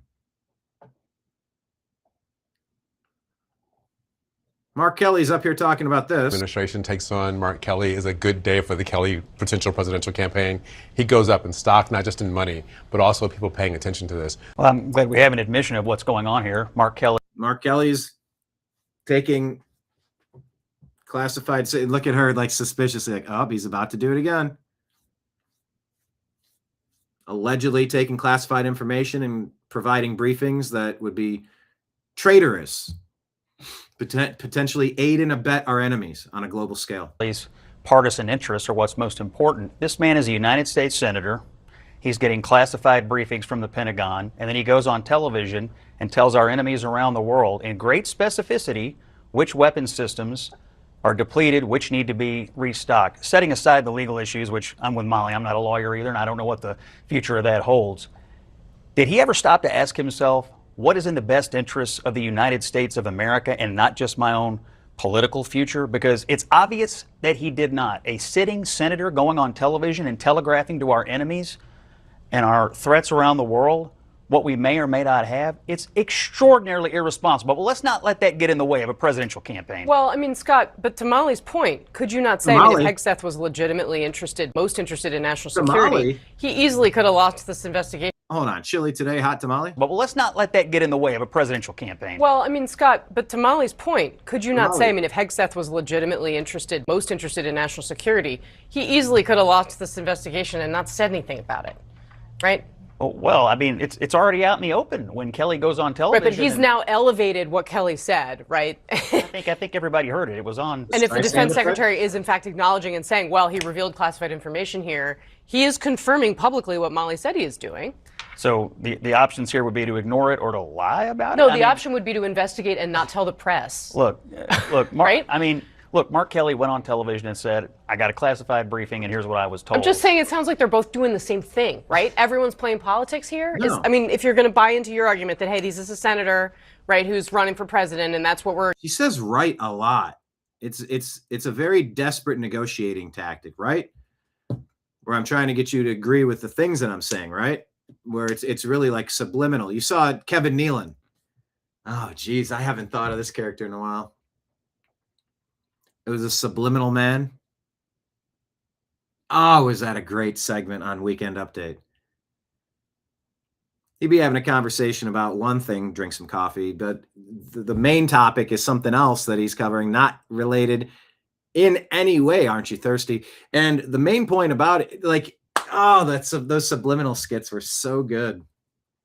So when people keep saying right, I instantly, maybe it's just a manner of speaking in some ways, but like I don't care for it at all. It bugs me. It seems manipulative or desperate or both. Acknowledging he's doing. Like, is Hegseth not doing the same thing?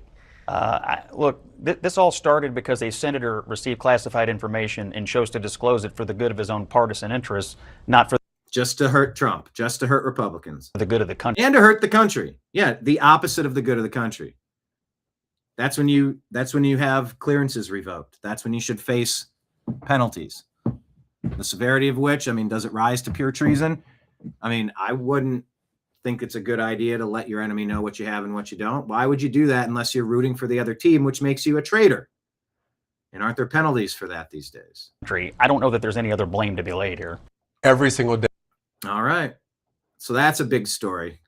Something developing. Sort of ongoing, but also developing. Massey calls Epstein deeper and darker than Watergate or Iran-Contra. Not about Biden or Trump. There are degrees of evil here that we've never seen at this scale. He says, it's a 4-minute clip, so I'm just reading the alleged quotes. Our government was compromised by wealthy, connected billionaires and Epstein himself. At the age of 14, these girls were told these girls that were being SA'd by Epstein were told if they go find another girl to take their place, then they wouldn't have to be SA'd. And some of them took that deal. It's one thing to be evil to a child. It's another thing to get a child to do evil.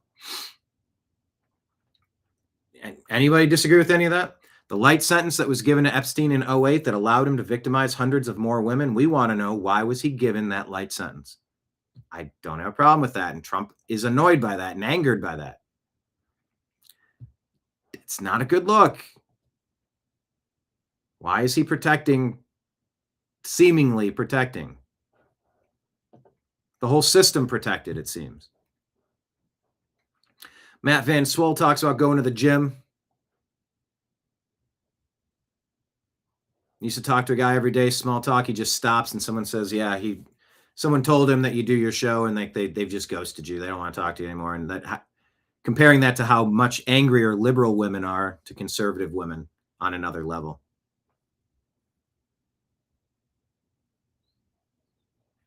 President Trump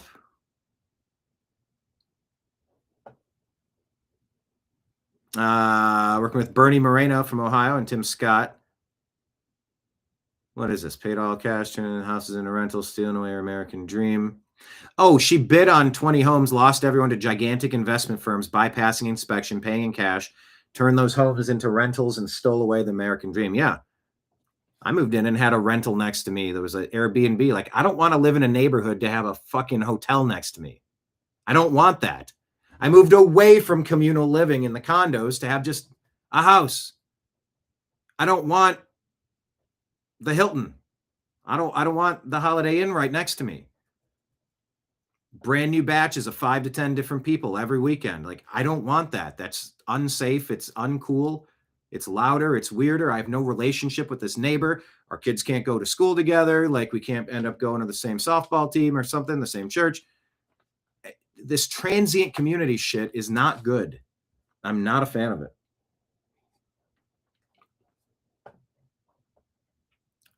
So President Trump signed an executive order to ban large Wall Street investment firms from buying up single-family homes. Okay. JD Vance, the American dream doesn't belong to the highest bidder on Wall Street. It belongs to the American people who work hard, save up, and play by the rules. I applaud President Trump's leadership on this issue and urge the House to pass this bill. So, all right. That sounds good to me. Alberta will be voting on independence after years of abuse from the rest of Canada. If it succeeds, it's 80% odds that Alberta then applies to join the United States.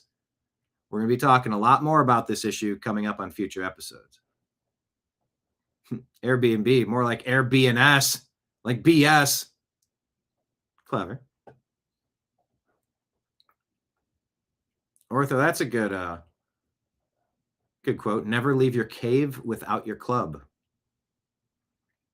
The more you know. Okay, hold on. David's saying that Mark Kelly is supposed to come to Canada, sit in our Liberal Party meetings. Keep him. Can he stay? Is he defecting to a communist country like yours? Because would we be better off without him? Yeah, you know. No, not a call to violence either, you dorks. Alberta is the richest and most conservative province in Canada, sitting on 3 times the oil reserves of the entire United States. The rest of Canada treats them like an ATM, then throws them in jail for misgendering. Albertans have had enough.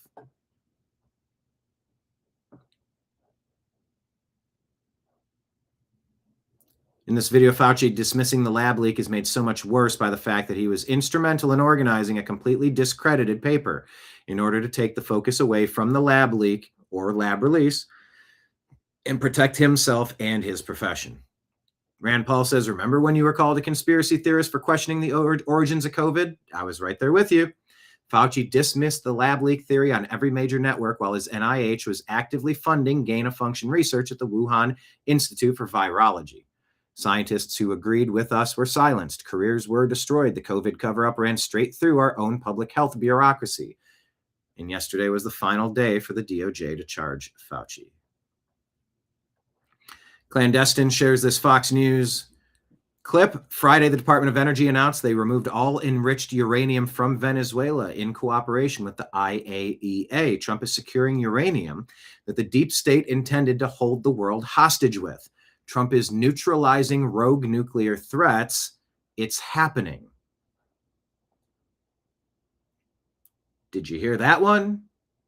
Or are you just thinking about $5 gas because $5 gas sucks? By the way, are we building refineries here? Why am I seeing... Actually, I'm going to put that on X. Let's make a post together. Why does it seem like the United States is more concerned with building massive spy data centers than it is with building oil and gas refineries so we can have the cheapest, most abundant energy of any nation on Earth? Why are our priorities backwards?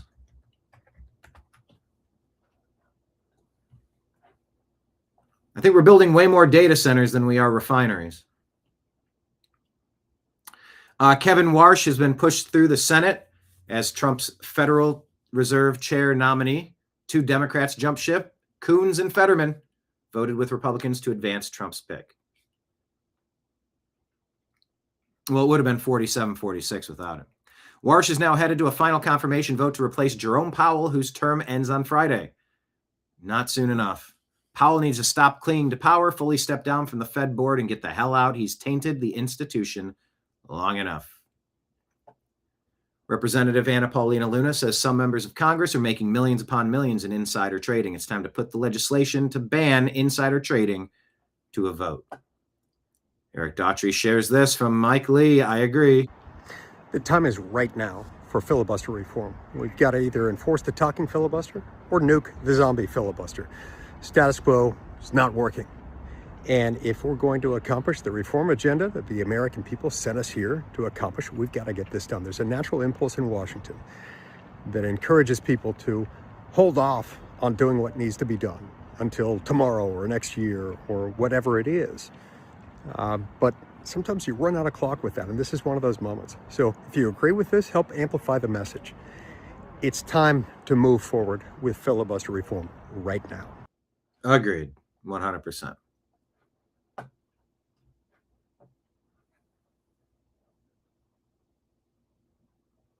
We're getting hosed at the gas stations. See, that's good. Agreed. A lot of people are wondering, is it political? Like, what? There's not a real rational reason why this should be happening.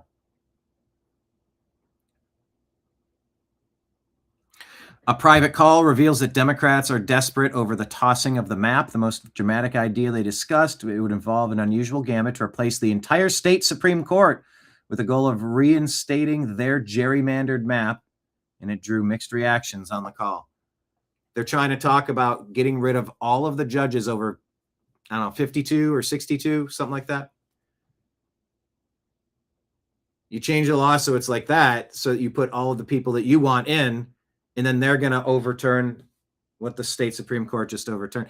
The Democrats are just thrashing, desperate, pathetic, obvious. Hakeem Jeffries, VA and Virginia House members talk about how to eliminate the Virginia Supreme Court. How is this not under federal investigation? Good question. And this one, Department of Justice reportedly considering new criminal case against Anthony Fauci. Is this confirmed? No context or claim provided, nothing specific shared for me to check. Oh. Well, why didn't it? Come on, Grok. You know what I'm talking about. I pulled up Grok from this post. That's what I'm talking about. Nothing cited. No, it's not confirmed. Not a confirmed active case or indictment. It's reportedly considering, story based on anonymous sources. New York Post, May 11, is the main source for this claim. It reports that the DOJ insiders say the department is weighing potential new criminal cases against Fauci for things like lesser known or more recent contested testimony, lies to Congress about using personal email for official business in 24, possible conspiracy or other conduct closer to the present day. The high-profile 5-year statute of limitations on the May 2021 testimony referral, alleged lying about gain-of-function research funding in Wuhan, expired May 11 or 12 without charges being filed. Biden issued a preemptive pardon covering offenses from the 2014 onward official roles. Trump admin questioned its validity, citing auto pen use and Biden's mental capacity, but it hasn't been legally tested in court yet. However, David Morans, Fauci's former senior advisor, was indicted in late April for conspiracy, record destruction, concealment related to COVID origins inquiries. Fauci himself is not charged in that case. So why not? Why not get them both? Why not handle it both? That's the part I don't fully understand. But each day we get nuggets of wisdom, pieces of information, breadcrumbs to follow off into the wilderness. And I thank you for walking with me on this journey. Here on the TNAM Daily Show on the New American Media, I ask that you follow us on all the platforms that you can find. Instagram, Facebook, YouTube, X, Twitch, Kick, Rumble, Patreon. Become a monthly subscriber, Patreon and Rumble and YouTube, or drop a Rumble rant tip or super chat tip.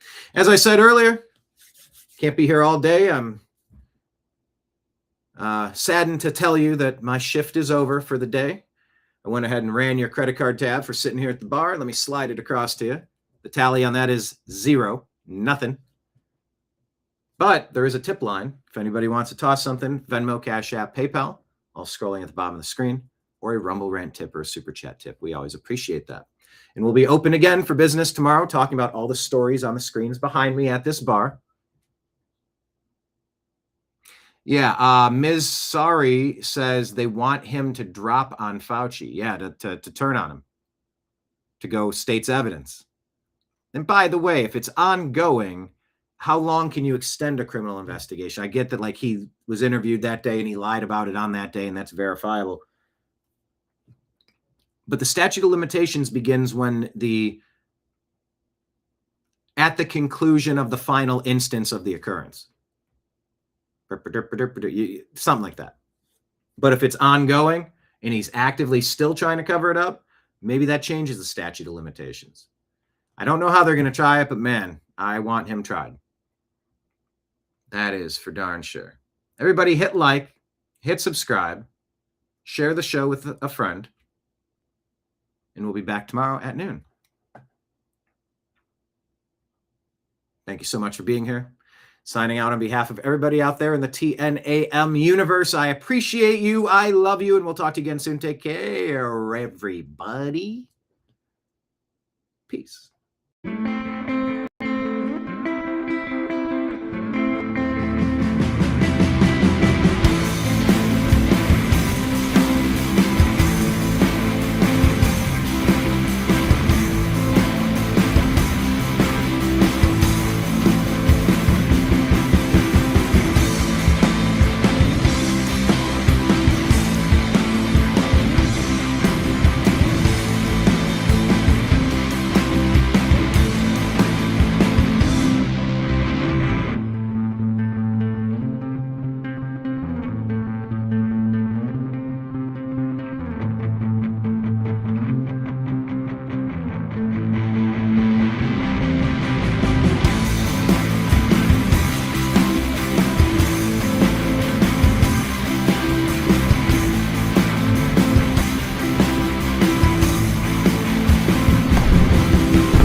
Your guide to the truth. TheNewAmericanMedia.com.